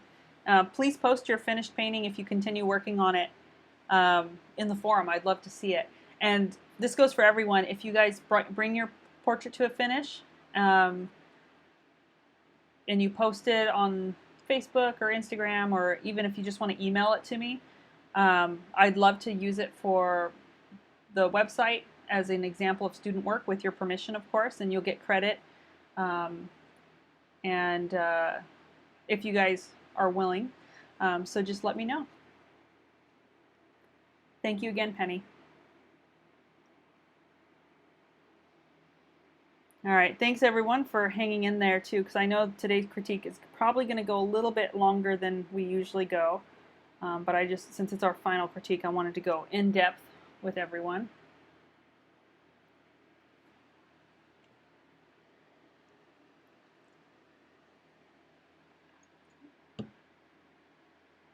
So Alexandra, are you in here?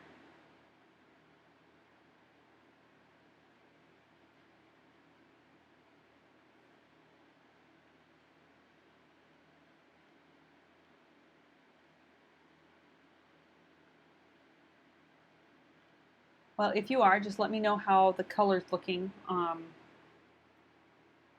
the portrait, just on your painting, to see how it compares to how it feels in real life. So you did something a little different. You decided to put in some flowers, which I think is a really fun and interesting interpretation for the background. So let me think about what I have to suggest here. And we also have a close-up of the portrait that we'll get into. My main suggestion would be to try to bring some of the focal point back to the portrait. Now the flowers are fine, and it's fine to have like some of that texture, but I would create a little more focal point through glazing to try and bring some of the dark maybe more in, like a little bit of a vignette, for example. So you could take even like a generic gray, green, or brown and just glaze. So I'll show you what that would look like here.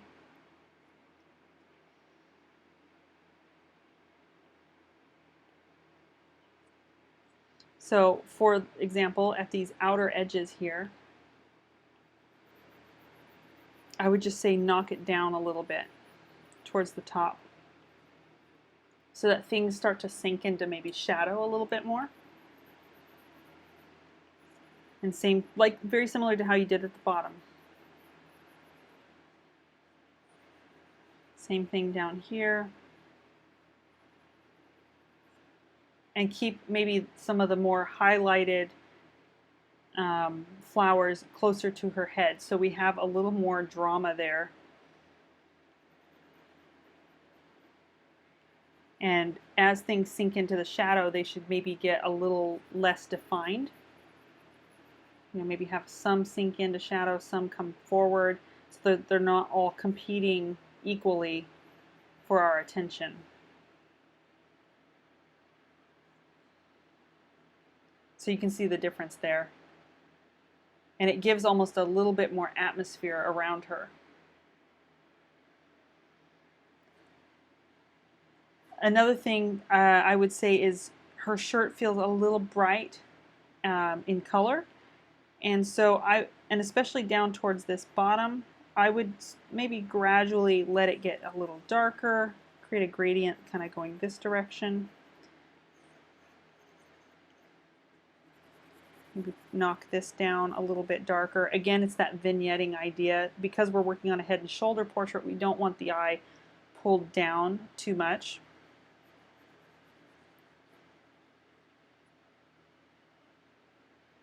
You don't have to get into defining the wrinkles in the shirt. Just try to focus on some of that general form, and that's going to help, again, pull that focal point back to the face. Okay? You have really beautiful details in the hair, and the face looks finished. I don't have any suggestions for the face from this point of view. Your edges look good. I would say just pulling that background in a little bit tighter and controlling the focal point through that area, and the shirt is going to make a big difference. With regards to the hair, you might consider breaking up the hair with a little bit of the little wisps instead of having such a clean line. We all wish our hair looked this smooth. But I would say just look at where you can break it up, even if it's cutting in with some of the skin tones, like for example in here, you know, adding a little break in there.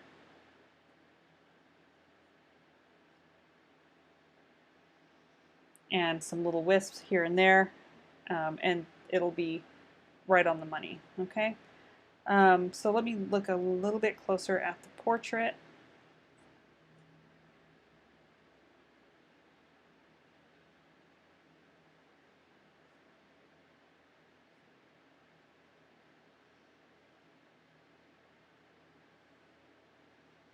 Okay, so I can see some of the edges a little bit better here. Obviously this picture is a little bit out of focus because I've done so many adjustments to this here in terms of scale. So I think your edges for the most part are pretty good. In the eye here, I would say just soften where this transitions into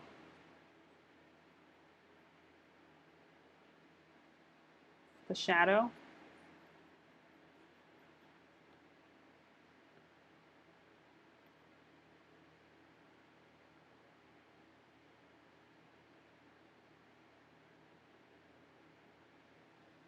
Just to give it a little bit more of a fade.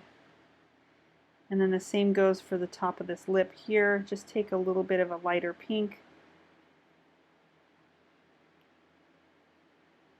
and just go over the top of that to soften that hardness to that line.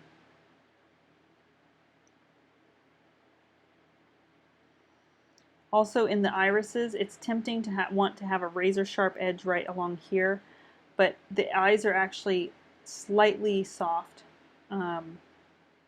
While you want some sharpness, it shouldn't be as sharp as the highlight that you have on the eye, because that highlight is sitting on the glossy surface of the eye.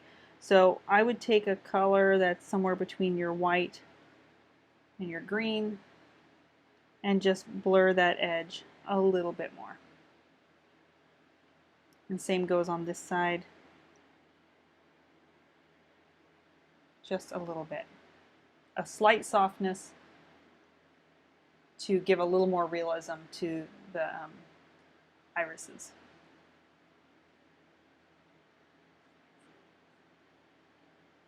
Nice edges in the hair, good color. I like some of the details in the eyebrows. The gray here and the whites of the eyes is probably a little strong on the bottom. I would just lightly scumble over that and give that a little bit more light. This side looks pretty good. And those are my main suggestions. I think everything else is looking good. So just those subtle edge adjustments. But the big one is really that background. Making sure you pull that focus back into the portrait. Then she'll feel like she kind of has that spotlight on her, and the flowers are going to feel that way too. It'll be consistent with the lighting on the model.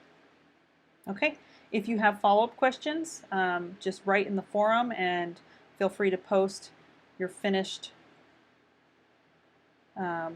painting in the forum as well. And I look forward to seeing it. All right, Colin. I thought I saw you in here. I'm going to start with the close-up for yours. The only question I had was on the values, and the color seems pretty close, but just let me know if things look a little off to you.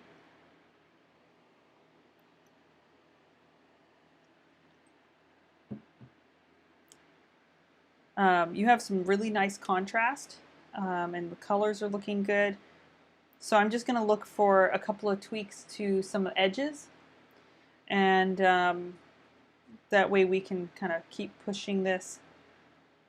The one that's jumping out to me the most is the cast shadow here on the nose. You can see here towards the bottom of the cast shadow, right down here, how it softens out and kind of blurs as it moves away from the nose. So I'm thinking if we just move this up here. If we take a color that's something in between, like almost like what you have here,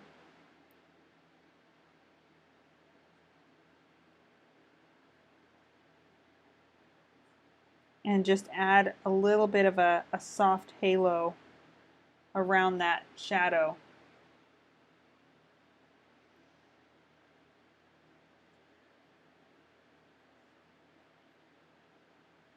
Even as it comes up towards the nose, just slightly. It does have more of a sharpness up here towards the top, but then it fades off down here towards the bottom.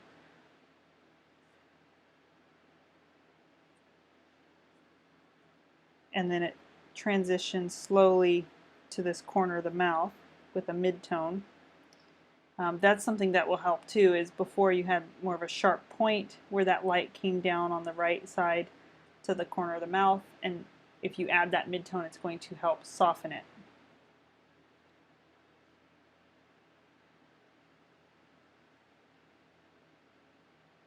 Another sharp edge is right here along the lip where it meets that darkest dark.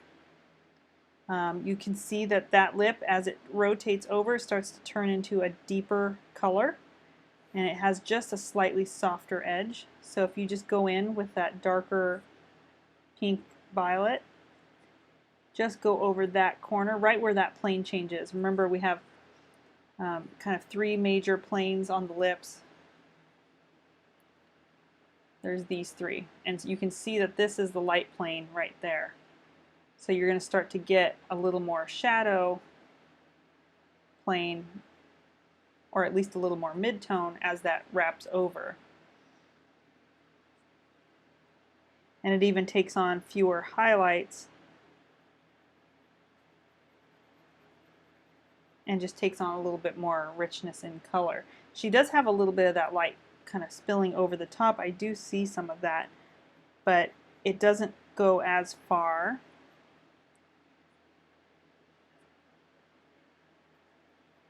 It probably stops right around here. And you can see how that adds some nice volume to that lip as well.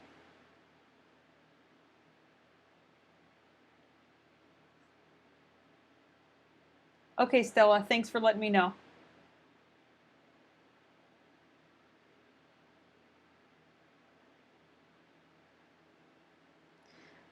Okay, so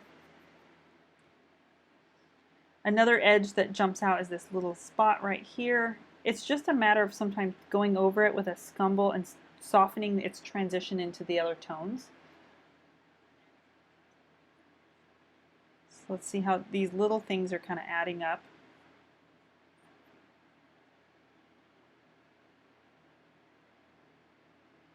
Probably could use a little softer transition tone at the top of that brow. Try going in with like a soft gray halftone and blending it up into the skin tone a little bit. You might find yourself having to re-wet the skin tone in that area or even just oil out.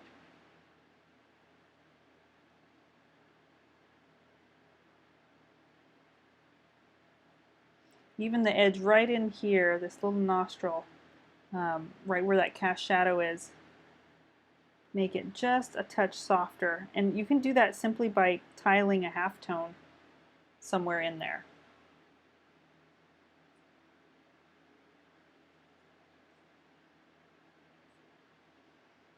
Where this lip rounds down,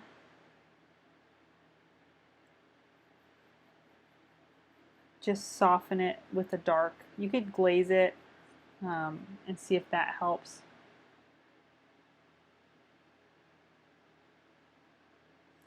And this part of her lip actually opens up again.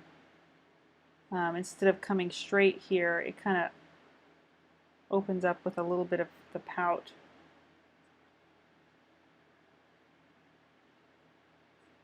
So you might pull that down a little bit.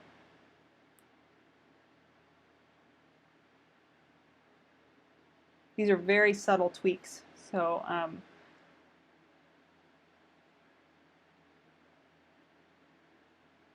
it takes me a little while to look for them.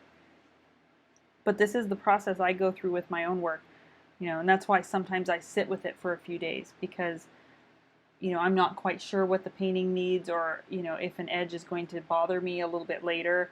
I think it's a little unclear what's happening here in the eye. I think if you just added maybe a tiny bit, maybe it needs to just be more pink in here.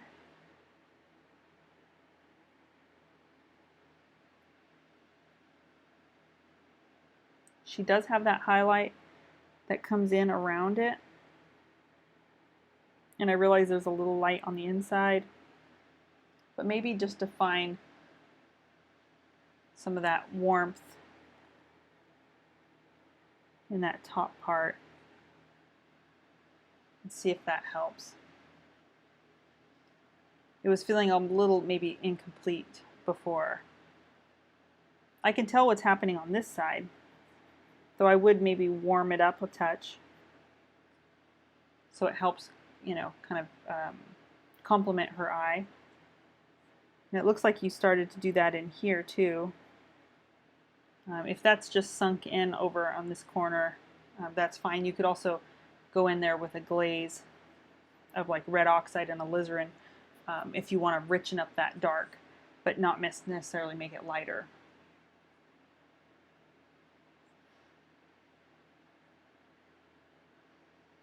And even right next to this edge, you can see it kind of steps from being a slightly darker pink to the lighter pink. And this is where that really fine-tuning your tiling down comes in. But I usually tile a very thin, darker pink right next to the lighter edge, and then I tile above that, or below that, with the next step and then the next step. And I kind of soften them together, but you can see how it gives that sense of that lip rolling back into shadow. These subtle differences help to add more volume. Sharp edges always tend to flatten things, so just keep that in mind. when you're looking at your own work for sharper edges. Maybe the tip of the nose could use a little more halftone just before that highlight.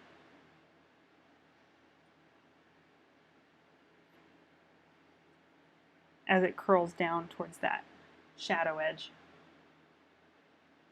It helps, you see how that helps the highlight feel more intense too on the tip of the nose.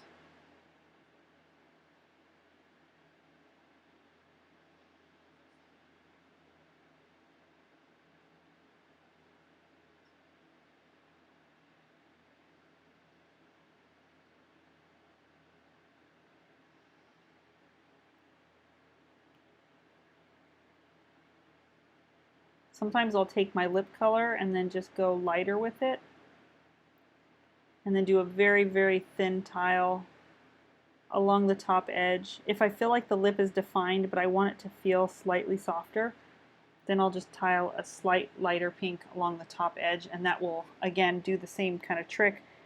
It gives it a slight illusion of softness. Okay, do you have any questions? This looks really nice, so I'm really just kind of pointing out really minor things, but they will kind of add up overall.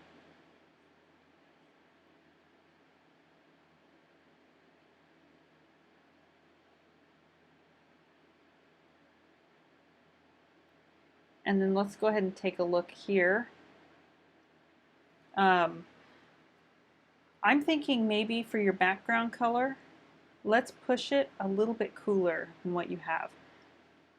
It's kind of coming across as this kind of brown color, and I'm thinking maybe let's push it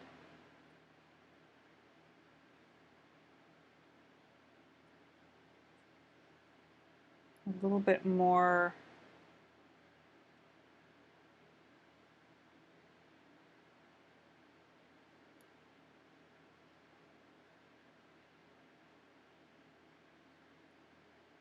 maybe out of the red and more into the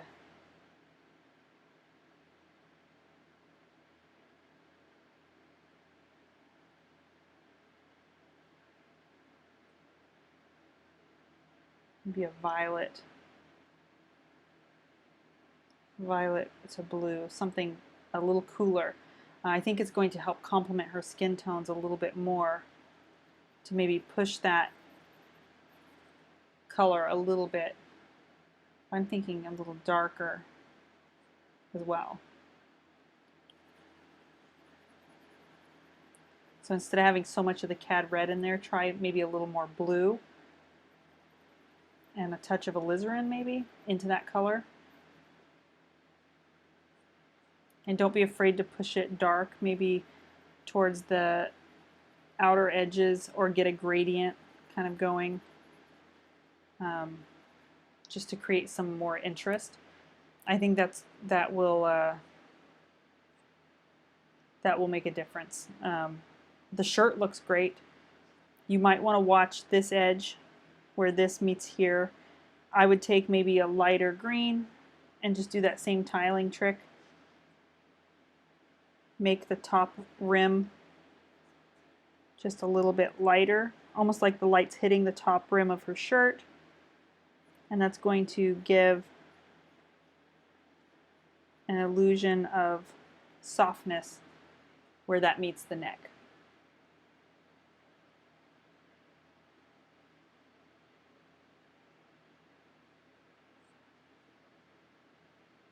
So, do you mean like if I was creating this painting like larger than life size? I would probably approach it the same, except when the larger that you work, the more you need to step away from your work. Meaning you need greater distance to step back, because if you soften things too much, the edges might not read, or things can look mushy, if you get further away. So if I was doing like a life-size or larger than life-size portrait, I would be stepping maybe 15, 20 feet away from my painting very frequently in order to assess my edges, because doing it up close is going to be much more difficult. Yeah, because everything kind of scales up. You might also find that areas where you might have like a lack of detail can fall flat and boring. So you would be more inclined to go into areas like this and add some of that mottled kind of texture like you see a lot of photorealists work. Most photorealists, people who do the hyperrealism, they paint very large, larger than life size. And there's a reason for that, because to try and paint that kind of detail in something this small would be not only very difficult, but kind of pointless, because it wouldn't read very well on such a small scale. Although it can be done, I've seen people do some really beautiful work on that small of a scale, but typically they work when they're going in and they're painting all the little pores and that super tight detail. They are painting very large, and there's a reason for that. So yeah, to answer your question, I would definitely be reading it from further away. The general approach to the portrait, I would probably do the same. Underpainting, first general color pass and then adding details in subsequent layers. I would just be giving myself more space from my painting and making sure I made a habit of stepping back, which everyone should be doing anyway when you're working. Try not to sit, stand, and step back frequently. Because it's just like you step back, or you see these paintings, if you take your painting and make it a thumbnail, you see when those edges jump out or things need to be changed. It's the same principle as stepping back from your work in person. All right, and if you don't have that kind of space to step back, then you can use some tools like not a magnifying glass, but it's like a reducing glass. They make them, it makes things smaller. You could use something like that, or you could just take a picture with your phone if you're working on a really large piece, and then look at it smaller to see how it's reading overall. That's the biggest challenge with working really large scale, is making sure the whole thing's reading from a distance. Really beautiful painting, and I'd love to see it when you're all finished. And if you have any follow-up questions, just let me know.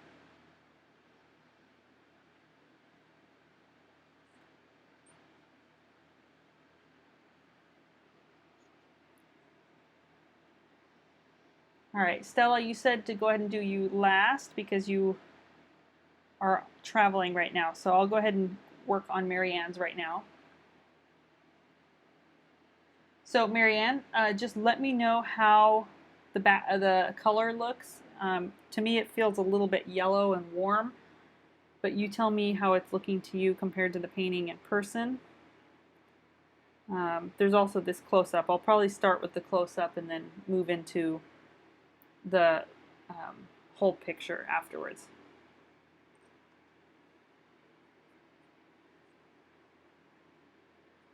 Too yellow-orange. Okay, that was my feeling as well. So I'm going to take away some of the red, take away some of the yellow.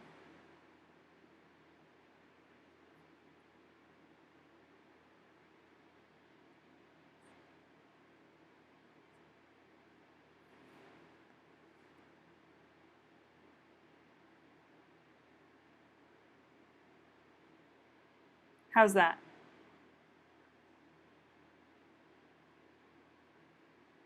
Oh, so wow, that you used ivory black for the background? It's coming across so blue. That's really surprising. All right, so let's try taking that background maybe a little more neutral.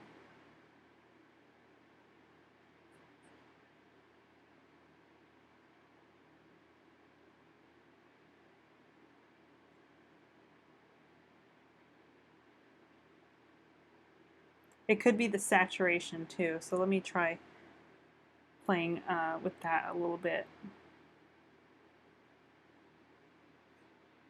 How does that look? It feels a little more natural to me.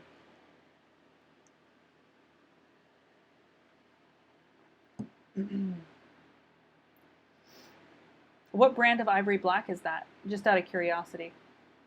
Because I know certain, ivory black can feel very blue if you have no other blue in your portrait, but we do have blue in other areas. So it kind of surprised me. The shirt is less blue, more green. Okay, so maybe there's a little more yellow in those shadows.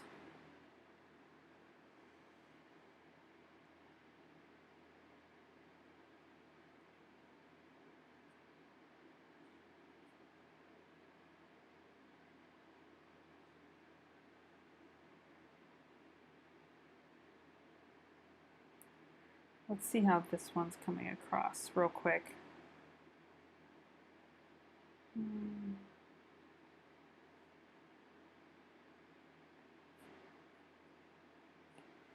I'm going to do the same thing here.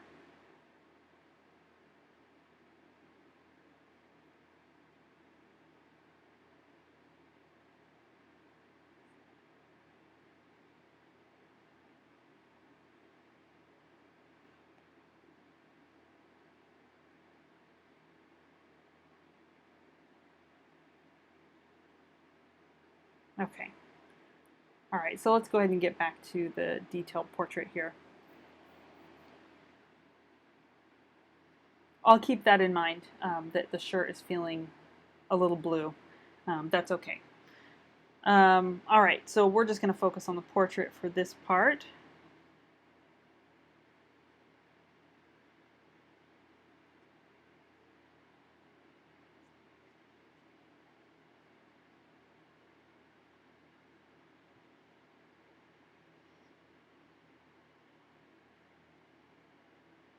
Okay, so I'm just looking at edges. No single edge is really jumping out to me too much. There's a couple of little tweaks that we'll probably do, and I'll suggest. But one of the sharper edges that maybe jumps a little too much is this one here next to the cast shadow. You might find taking like a green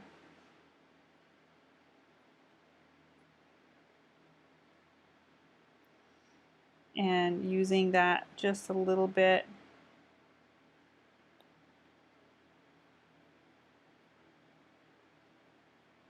along the edge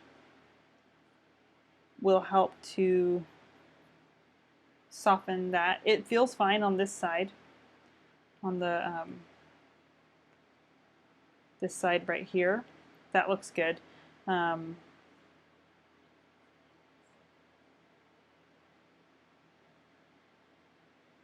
The whites of her eyes do feel a little blue as well. Do they look that way in person? I'm wondering if they shouldn't be neutralized just a touch.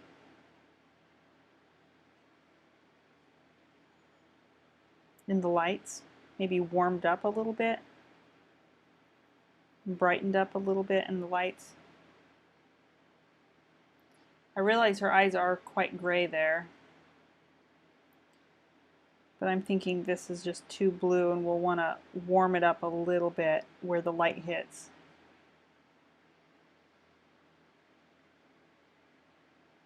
They have more gray. Yeah, I mean, she's definitely in that gray range.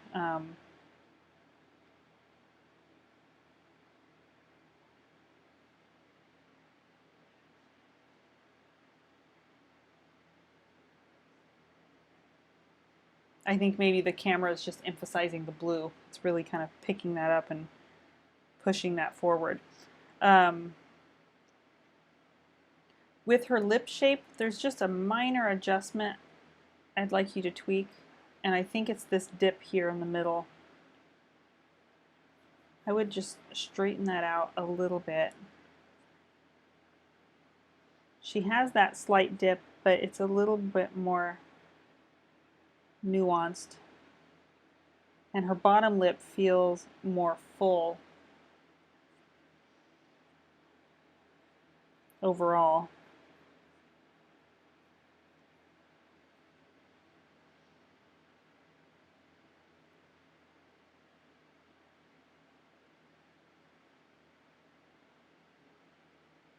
The other edge that jumps out to me right now is this edge here. Now you have a beautiful transition right in here, but this jawline got a little simplistic in its shape, but also in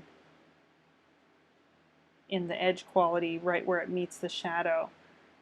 She's a little more gray. I can't tell if it's just that the yellow influence is coming through, but whatever color you have here, just get a little bit more of it and kind of work on softening that transition. And then make it a little bit darker for areas where we can tell the tone kind of pulls in. So for example, right in here,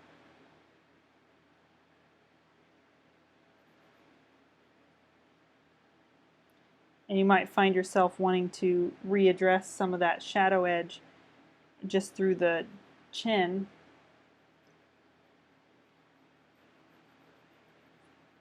To adjust the shape so it's not as generic. So maybe adding a little dimple there.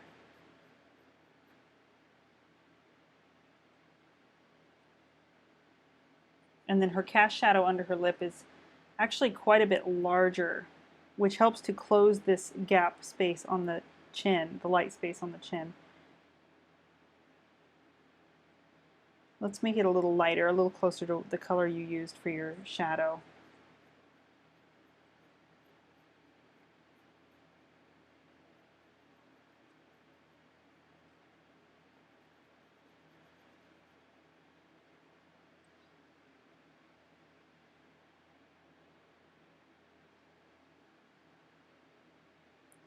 It definitely softens as it moves over this direction.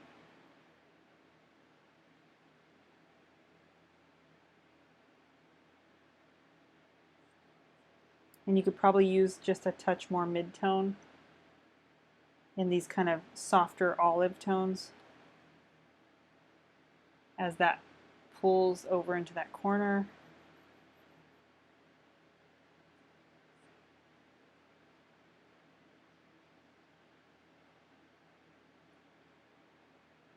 Yeah, these are really minor tweaks that I'm pointing out on everyone's today.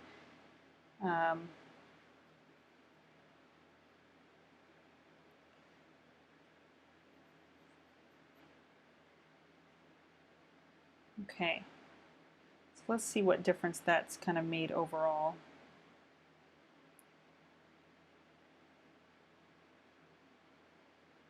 Yeah, so it's given just a little more specific shape to her chin. Just adding that little dimple and then where the tone kind of pulls in.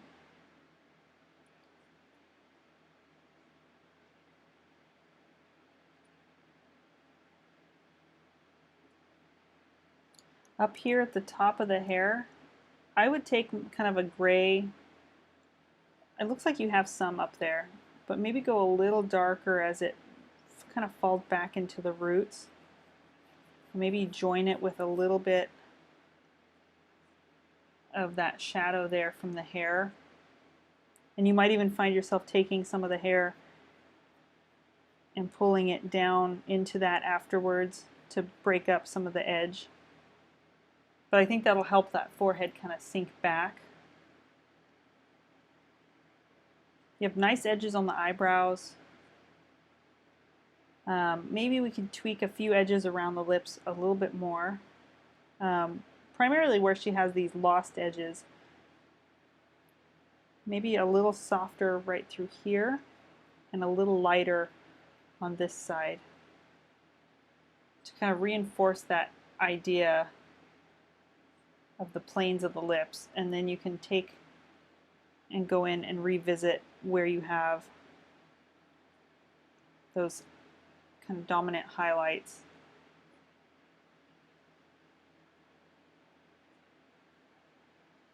You take a nice cool pink. And I realize her highlights are a little more broken up. What I would do is I would suggest kind of focusing on this one right there and let the other ones kind of be secondary. It's easy to kind of overdo it.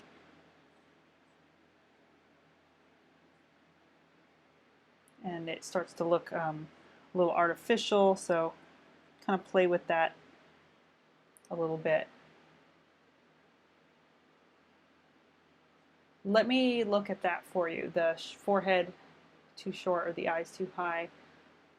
lips have been a challenge. They are always a challenge because the edges in lips are so varied person to person. We have people with thin lips and they're a little bit sharper edged. Sometimes you have people with softer, fuller lips.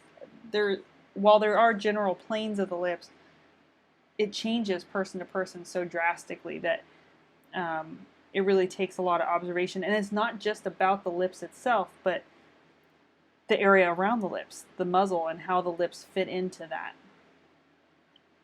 So one suggestion I would have is for this edge of the lip is to take maybe this lighter pink and just do a thin tile along that edge, and that will start to soften out that form a little bit more as well. And you'll notice she has like this tiny little gray-green shadow that kind of starts to curl in up to this area. I would take something close to what you have beneath the mouth. You have it here too, but just start to carry it over and into that corner just a touch. And you can see how that gives a little more dimension to the lips, the area around the lips, the muzzle. You could probably even add just a touch of an accent to the philtrum there. You want it to be soft, but maybe a slightly darker value.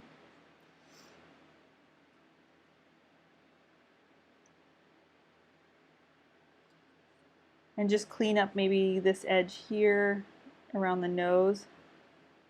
Don't be afraid to lose a little bit of, an edge somewhere in the nose as well.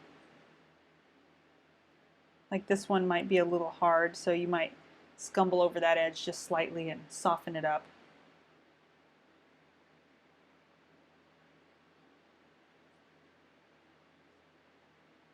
Yeah, let's take a look there, see what the difference is. Yeah, that helps the lips a lot, doesn't it? It's always that little corner, because you have to remember it's sinking back into the flesh, especially if they're smiling just slightly. It's curving around the teeth and sinking back, so you're always going to end up with that little shadow or half-tone shape there.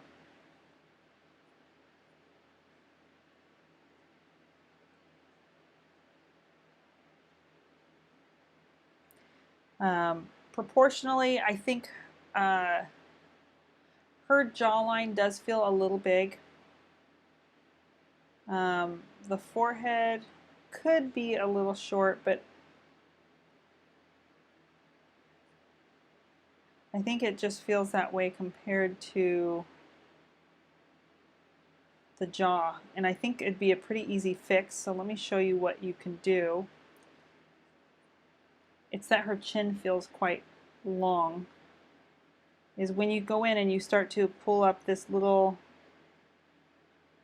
dimple, maybe move your shadow shape up slightly. A little bit goes a long way.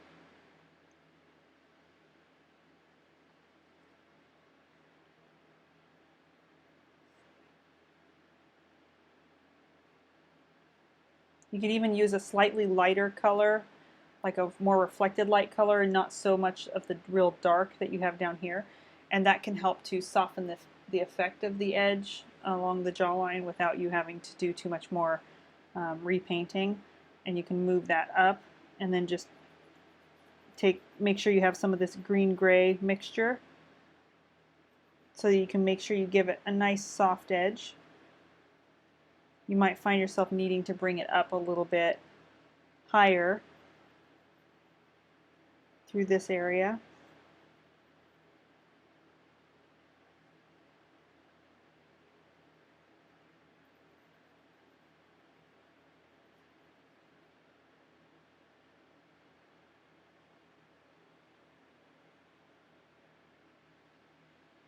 Let's see how that, yeah, and maybe this color trails up a little bit, rounds off her jawline. She even has a little overlap in here. It's very subtle.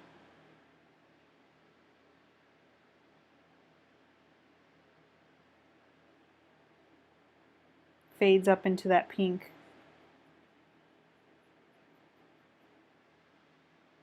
Kind of indicates that jawline. Yeah, let me address the nose a little bit too.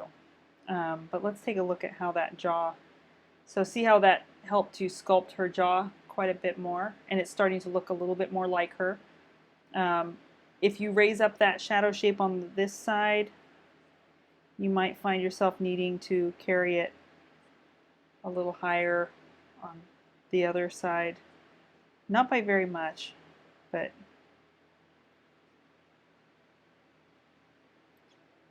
maybe more mid-tone.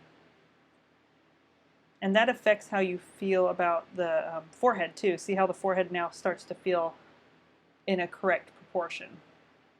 Yeah, her chin was just a little long.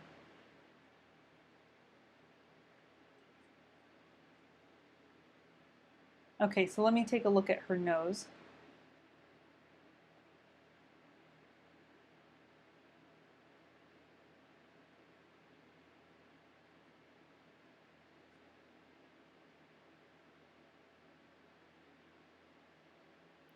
I don't think it's more narrow. If you make her nose more narrow, it's going to get too small.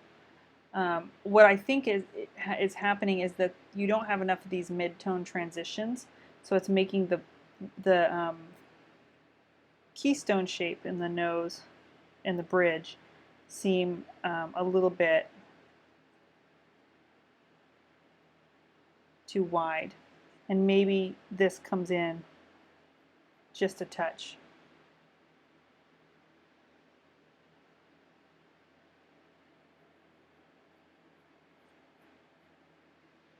You can see how that already helped to narrow the feeling of the nose towards the top.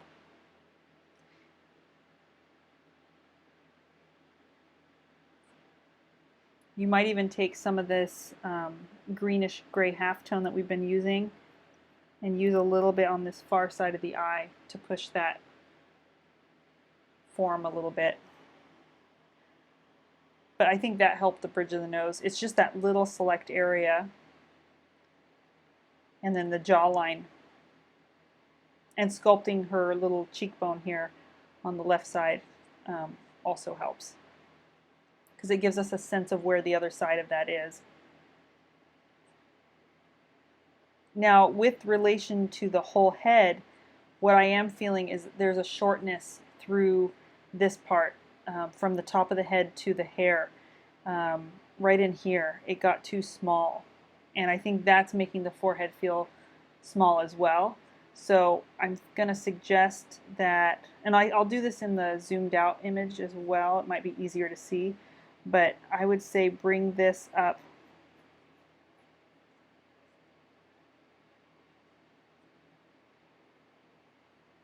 by about maybe that much.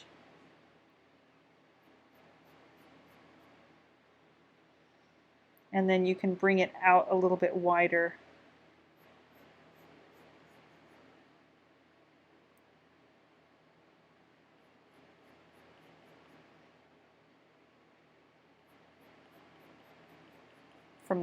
From the head. And that's going, see how that's kind of balancing out how large the face felt? Maybe even could be pushed a little bit more.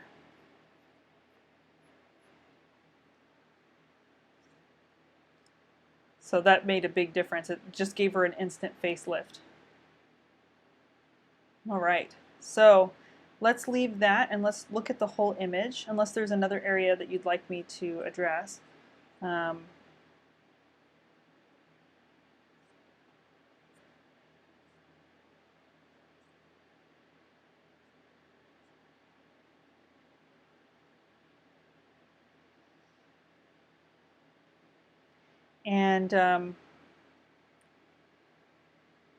So yeah, I think definitely in the hair, that's going to make a big difference. So taking kind of a red-brown, I can see it a little better in this picture.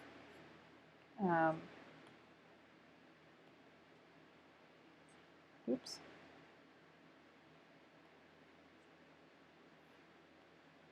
It's not behaving. Hold on. There it goes. Okay.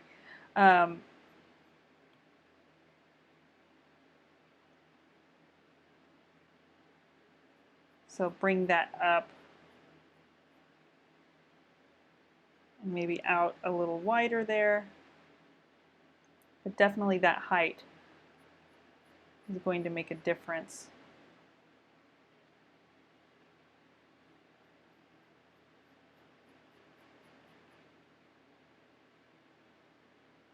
And the hair edge kind of gets a little lost where it goes more dark.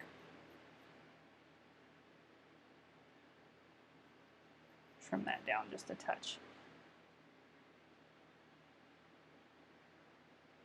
So there's another example where you could focus on that. I'm not going to adjust the jawline on here because we did it on the other one. But what I'm also seeing is that the neck is too bright.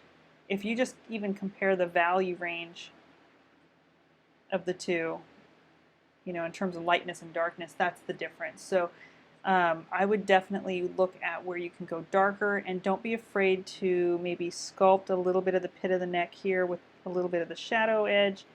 Maybe have a slightly softer edge along this cast shadow, and go a little cooler down in the neck. Almost these colors that you have here in the jawline, you could use down here in the neck and just let them be a little bit softer. And I wouldn't go nearly as bright here. Let's keep the focal point up, and mostly because we have such a dark shirt, let's keep it more, you know, in a slightly darker value range, just for the design of the portrait. And you'll also find that adding like a lighter color along the edge of the shirt that's maybe something closer to the value of the skin, but it's the shirt color, and tiling that along the edge can give the illusion of a softer collar. Should the hair come more across the forehead in front of the eye? You know, that's actually a cast shadow here that you're seeing. I think it's a little distracting. What you could do if you wanted is to take some of the hair color and just pull out, you know, a wisp or two, you know, so that this edge becomes a little more broken. And it's maybe, well, actually it looks like it goes behind her neck there. If you wanted to, you could add a little piece of hair kind of straying from here. That might be nice. Do it more in like a blondish hair color, and then carry up some texture. Since this is the light side of the head, you don't have to go as dark. So I would kind of look for those areas of simplicity and those areas of texture.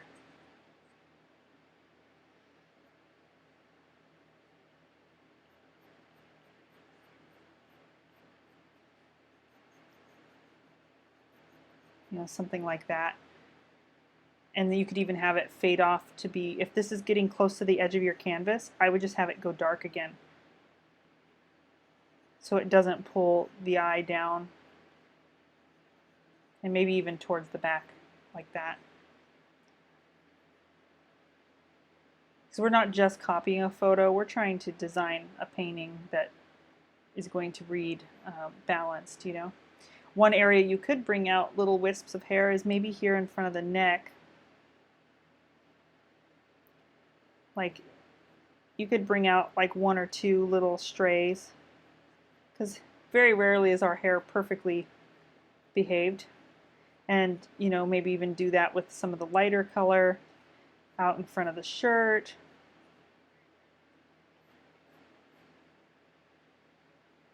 And then I would definitely do some of that over here, where you want to define, you know, just a few little strands.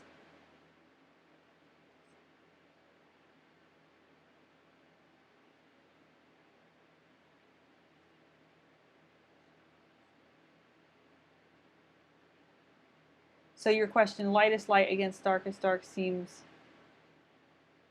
to the neck edge, but should you darken the edge value not to draw attention from the face? Yeah, I mean, just make sure when you have like high contrast values meeting that you have a little bit of a softer, not only edge, but also where the values, maybe become a little closer. One way, that's kind of a trick you use to create less contrast or less of a sharp edge to an area is to bring the values closer together. Okay, so I think those changes for the overall are going to read well. If you want to separate her from the background a little bit, because the shirt and the background are very similar in color, I would maybe introduce a little bit of a slightly, if you used ivory black in that background, try throwing a little touch of alizarin crimson into it. Not very much, just a very subtle touch, and maybe if it feels too rich, an ochre. And you don't have to make it all purple, but maybe just introduce a touch of it here and there. You can have the darker values be more the blue, and just to break it away from her shirt. And then you could even make her shirt a little bit more green in areas if you wanted to emphasize a separation between the dark or the background values and her shirt. Okay? Any final questions? So just some of those subtle changes to the larger areas.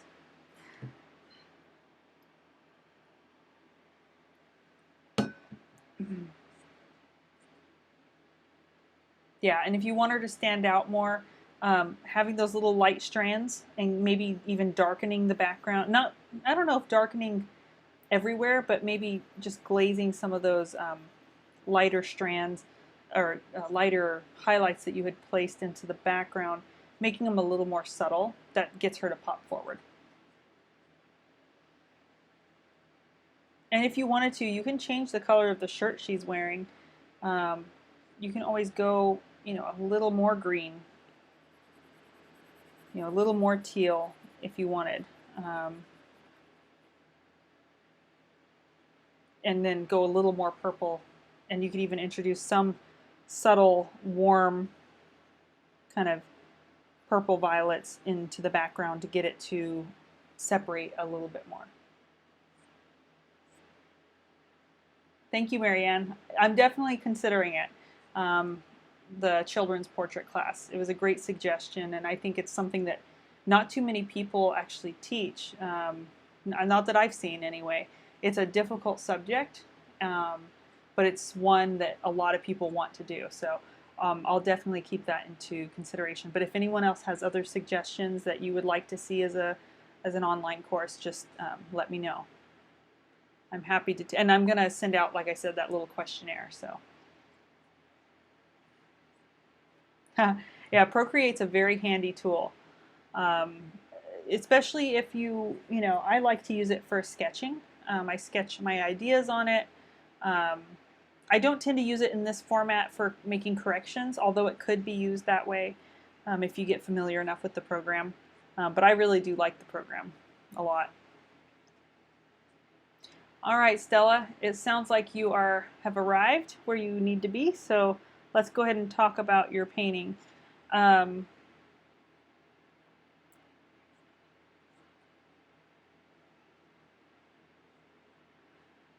just wanted to ask if a couple of questions. The background, is it that light, or are you going darker with it? I can't tell if it's just sunk in.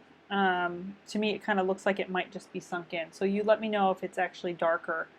And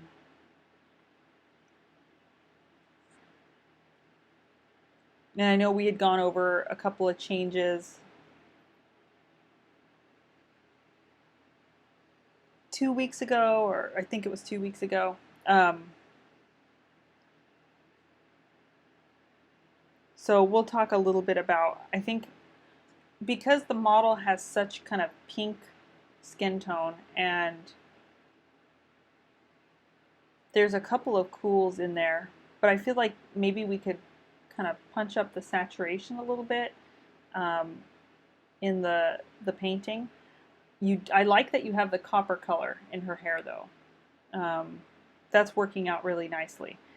So my suggestion would be maybe look for areas where you can beef up the chroma. One of those would be the very obvious spot, which is the lips. The lips might have gotten a little dark in yours, and so I think going in and really warming up the chroma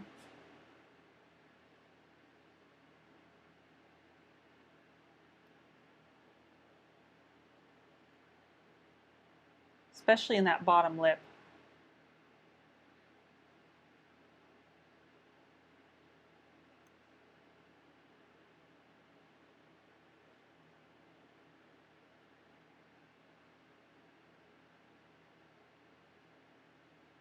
She has a lot of pink in there. And even on this side here, I think you could, soften up the lip there. Don't be afraid to kind of lose some of the edge through the lip in this part.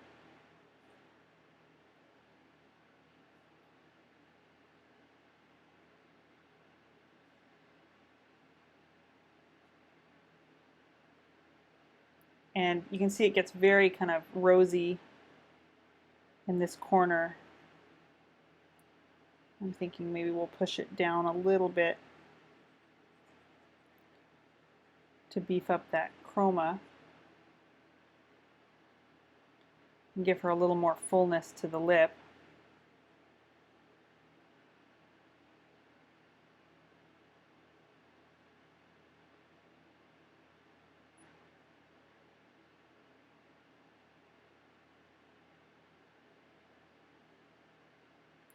Her upper lip might have gotten a little full, so I'm thinking maybe just right through the teeth here, take a cooler color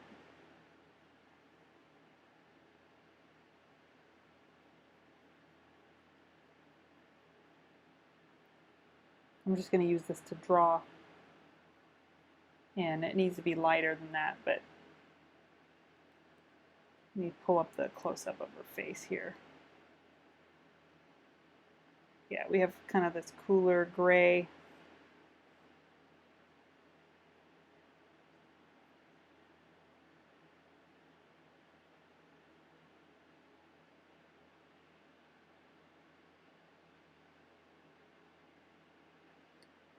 And that light comes up just a little bit. And then she has this dark red along the bottom edge.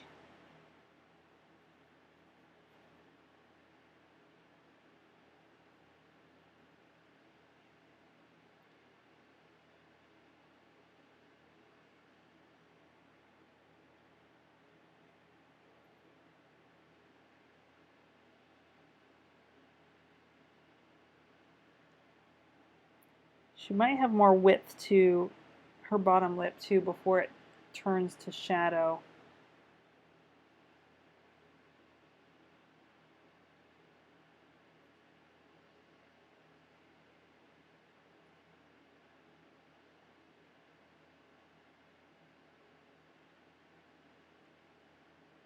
Maybe a little less contrast for this bottom lip where it meets the teeth too. Not as dark of a line. That dark line exists more on the top lip.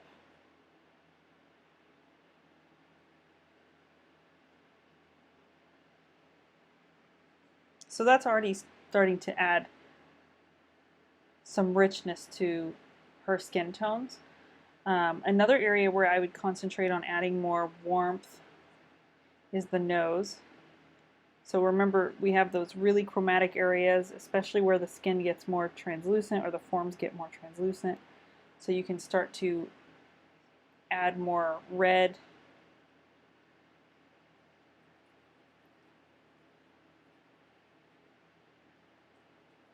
into these areas.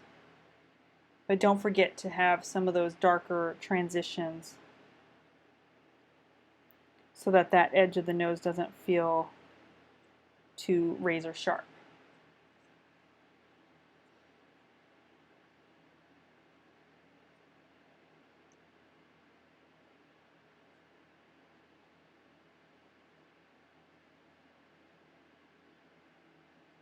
You could go in and darken her brow on this side. Give it a little more contrast and definition.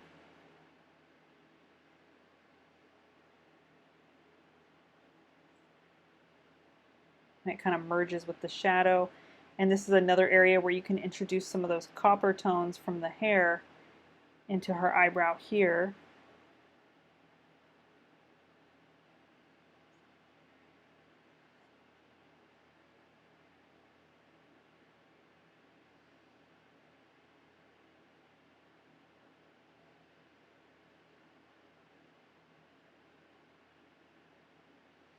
And even right underneath the nose, there is a little light there, but you notice how there's a little more peach tone.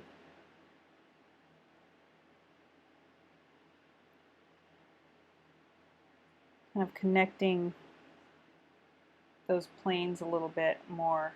So I think looking for areas in the light mask where you can enhance some of those peachy tones. And we'll even do a little bit in the cheek here. And you'll notice she gets this cool pink, almost like a alizarin right through here.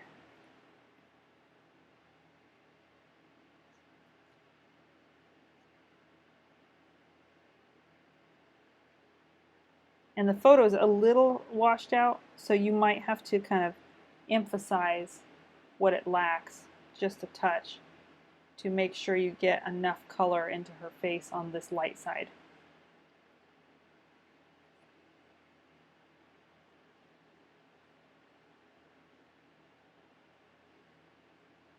And she definitely has more of this pink through her forehead. So just like in the nose, her forehead has quite a bit of rosiness to it. So I would just start to bring some of that over. You have some nice colors in here, transitioning. I would just smooth out that transition. Bring that midtone over to the left a little bit more.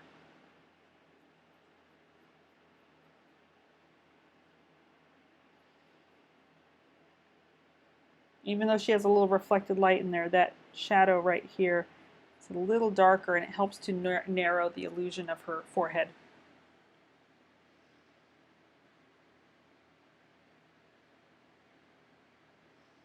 Another very chromatic area is right through here, so maybe go a little darker.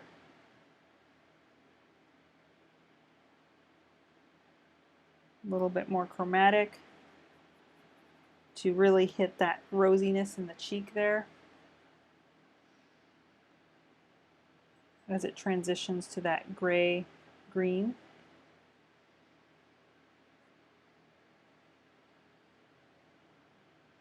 That even carries down a little lower.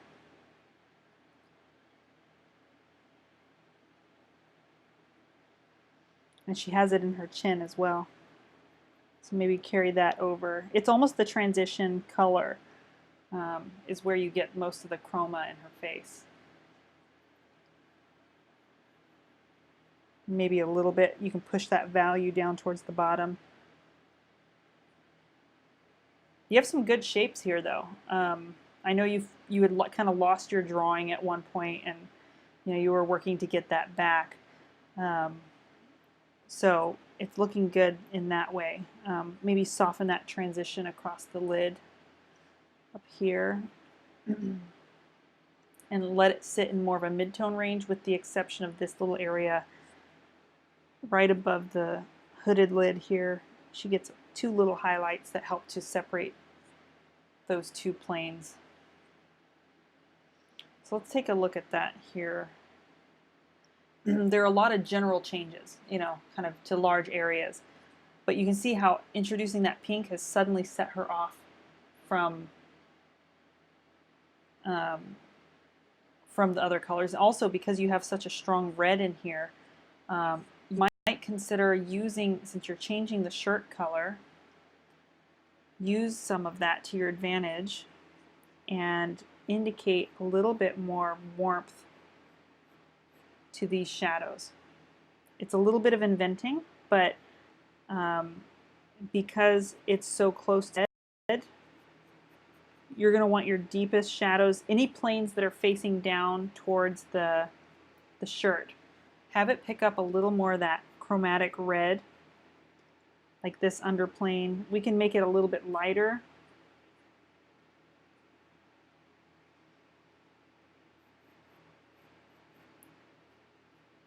Maybe carry it up in here. It's subtle, but it will add a little more consistency to the color change. And make sure you carry some of this green-gray transition a little bit down into here so it doesn't just hit that shadow edge so hard. But you can see how adding those touches of red into those shadows really livened it up. And it's a little invention because, you know, you changed the color of her shirt to that red, but we want that to reflect throughout the portrait. And that also means that it doesn't have to be a real dark red all the way along the bottom of the jawline, but having a slight kind of rosiness pick up along this bottom plane. It's going to do the same thing. It won't hit into the neck in here so much because it's facing the hair. But any of the planes that start to face down, like down here in this lower part of her neck, she might end up with just a little bit more rosiness wherever the planes face down. Does that make sense? Maybe a little darker.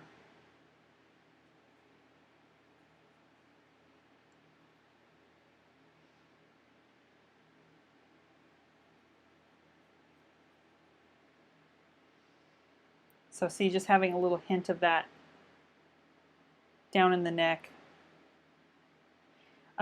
Also, for the composition, her arms here are a little distracting, and I'm thinking maybe make them a darker value overall. Maybe paint them more in this value range that you have here in the chest. And definitely have more of that red influence, especially as things round over to the shadows. You know, they're going to pick up a little bit of that red up through these areas.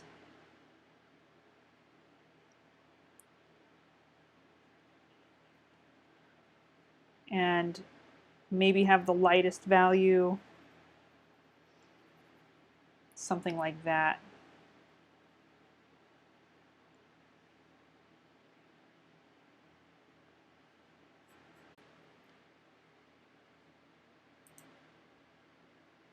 In fact, mine is lagging just a touch. So you might try refreshing your browser if you're having issues.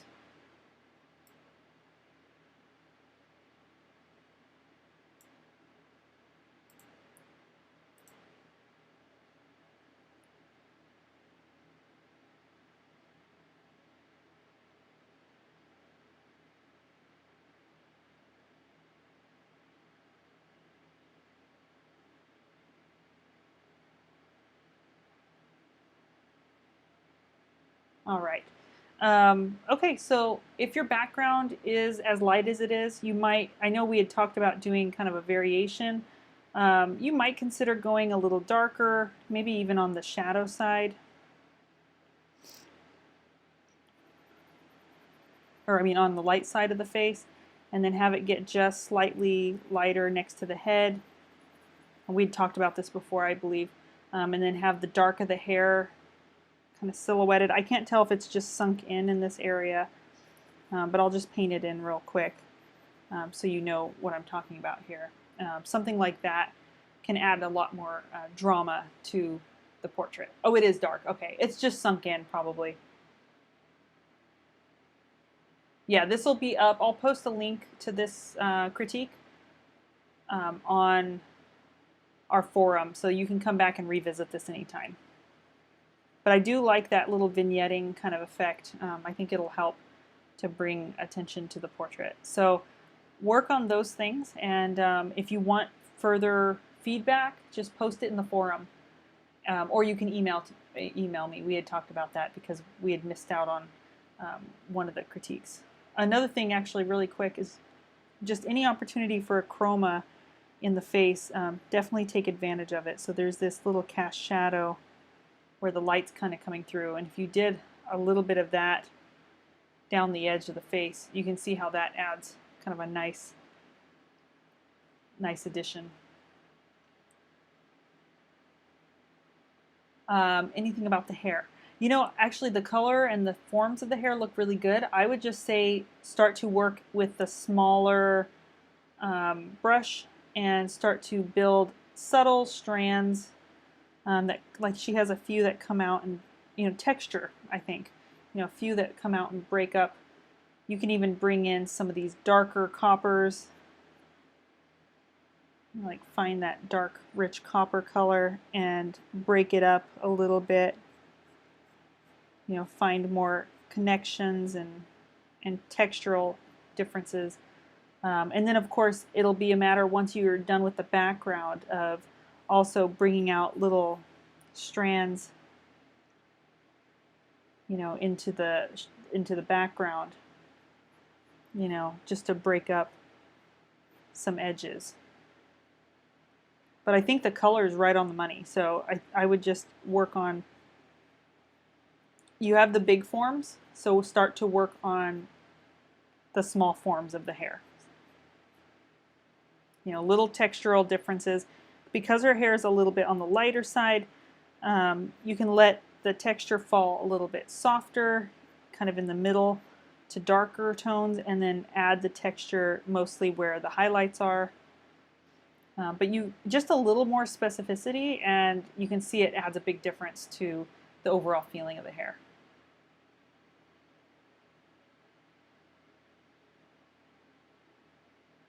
You're very, very welcome. This is going to be a fantastic piece. I look forward to seeing it develop, so feel free to send it to me if you need some more feedback. Okay, so I know some of you had a question about, so if you guys have any follow-up questions, just go ahead and post them.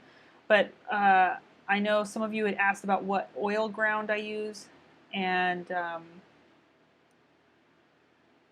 there was another question. Hold on, let me we'll go find it in the chat.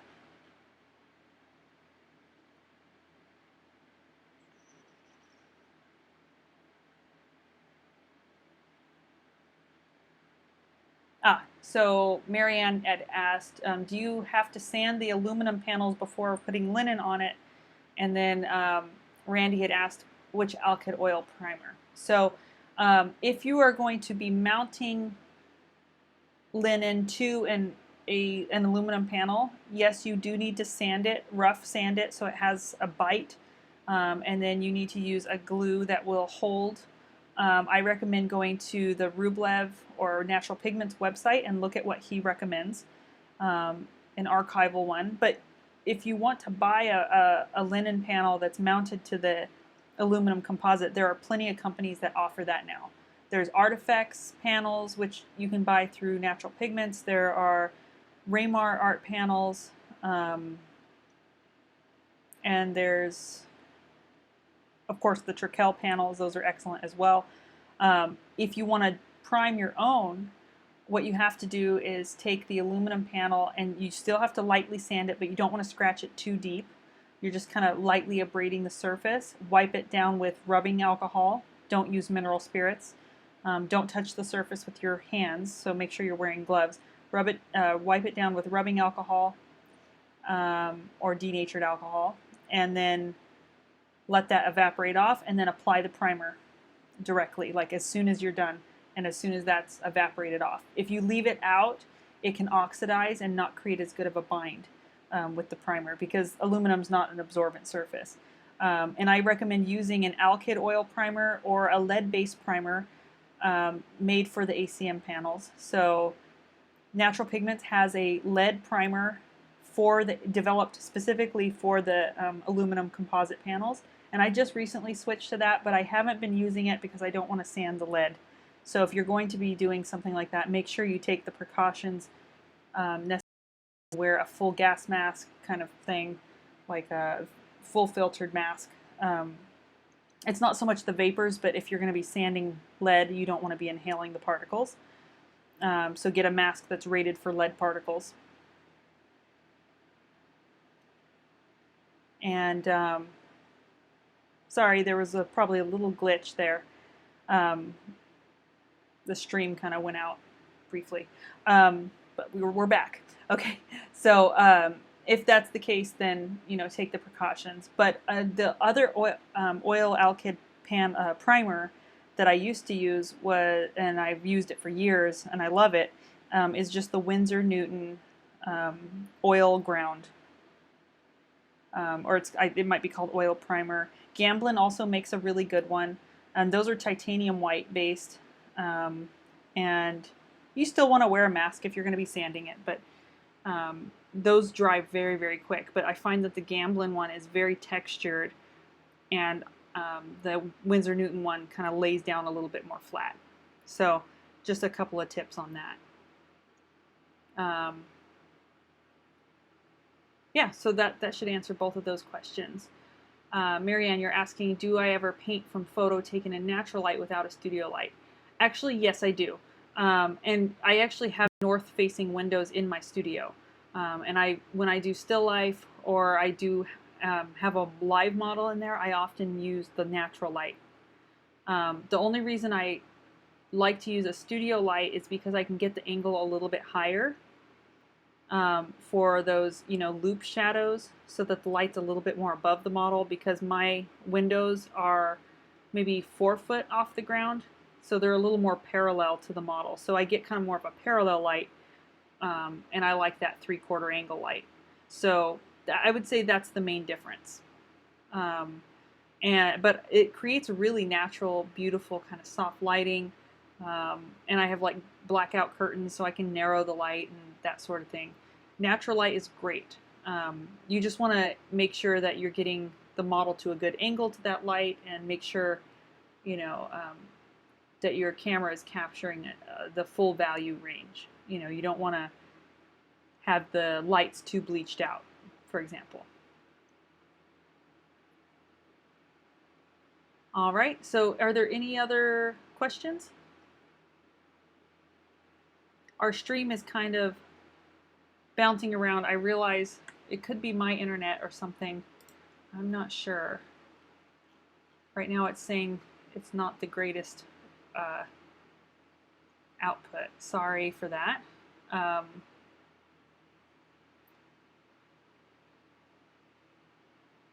It's probably because we've been streaming for so long. We've been streaming for almost 3 hours.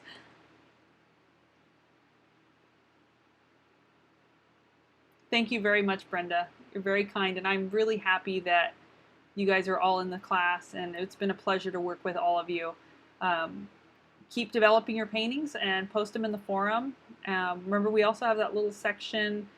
I created that forum so that we could kind of keep in touch too, because I used Facebook and that sort of thing before in my previous classes, but the problem with that was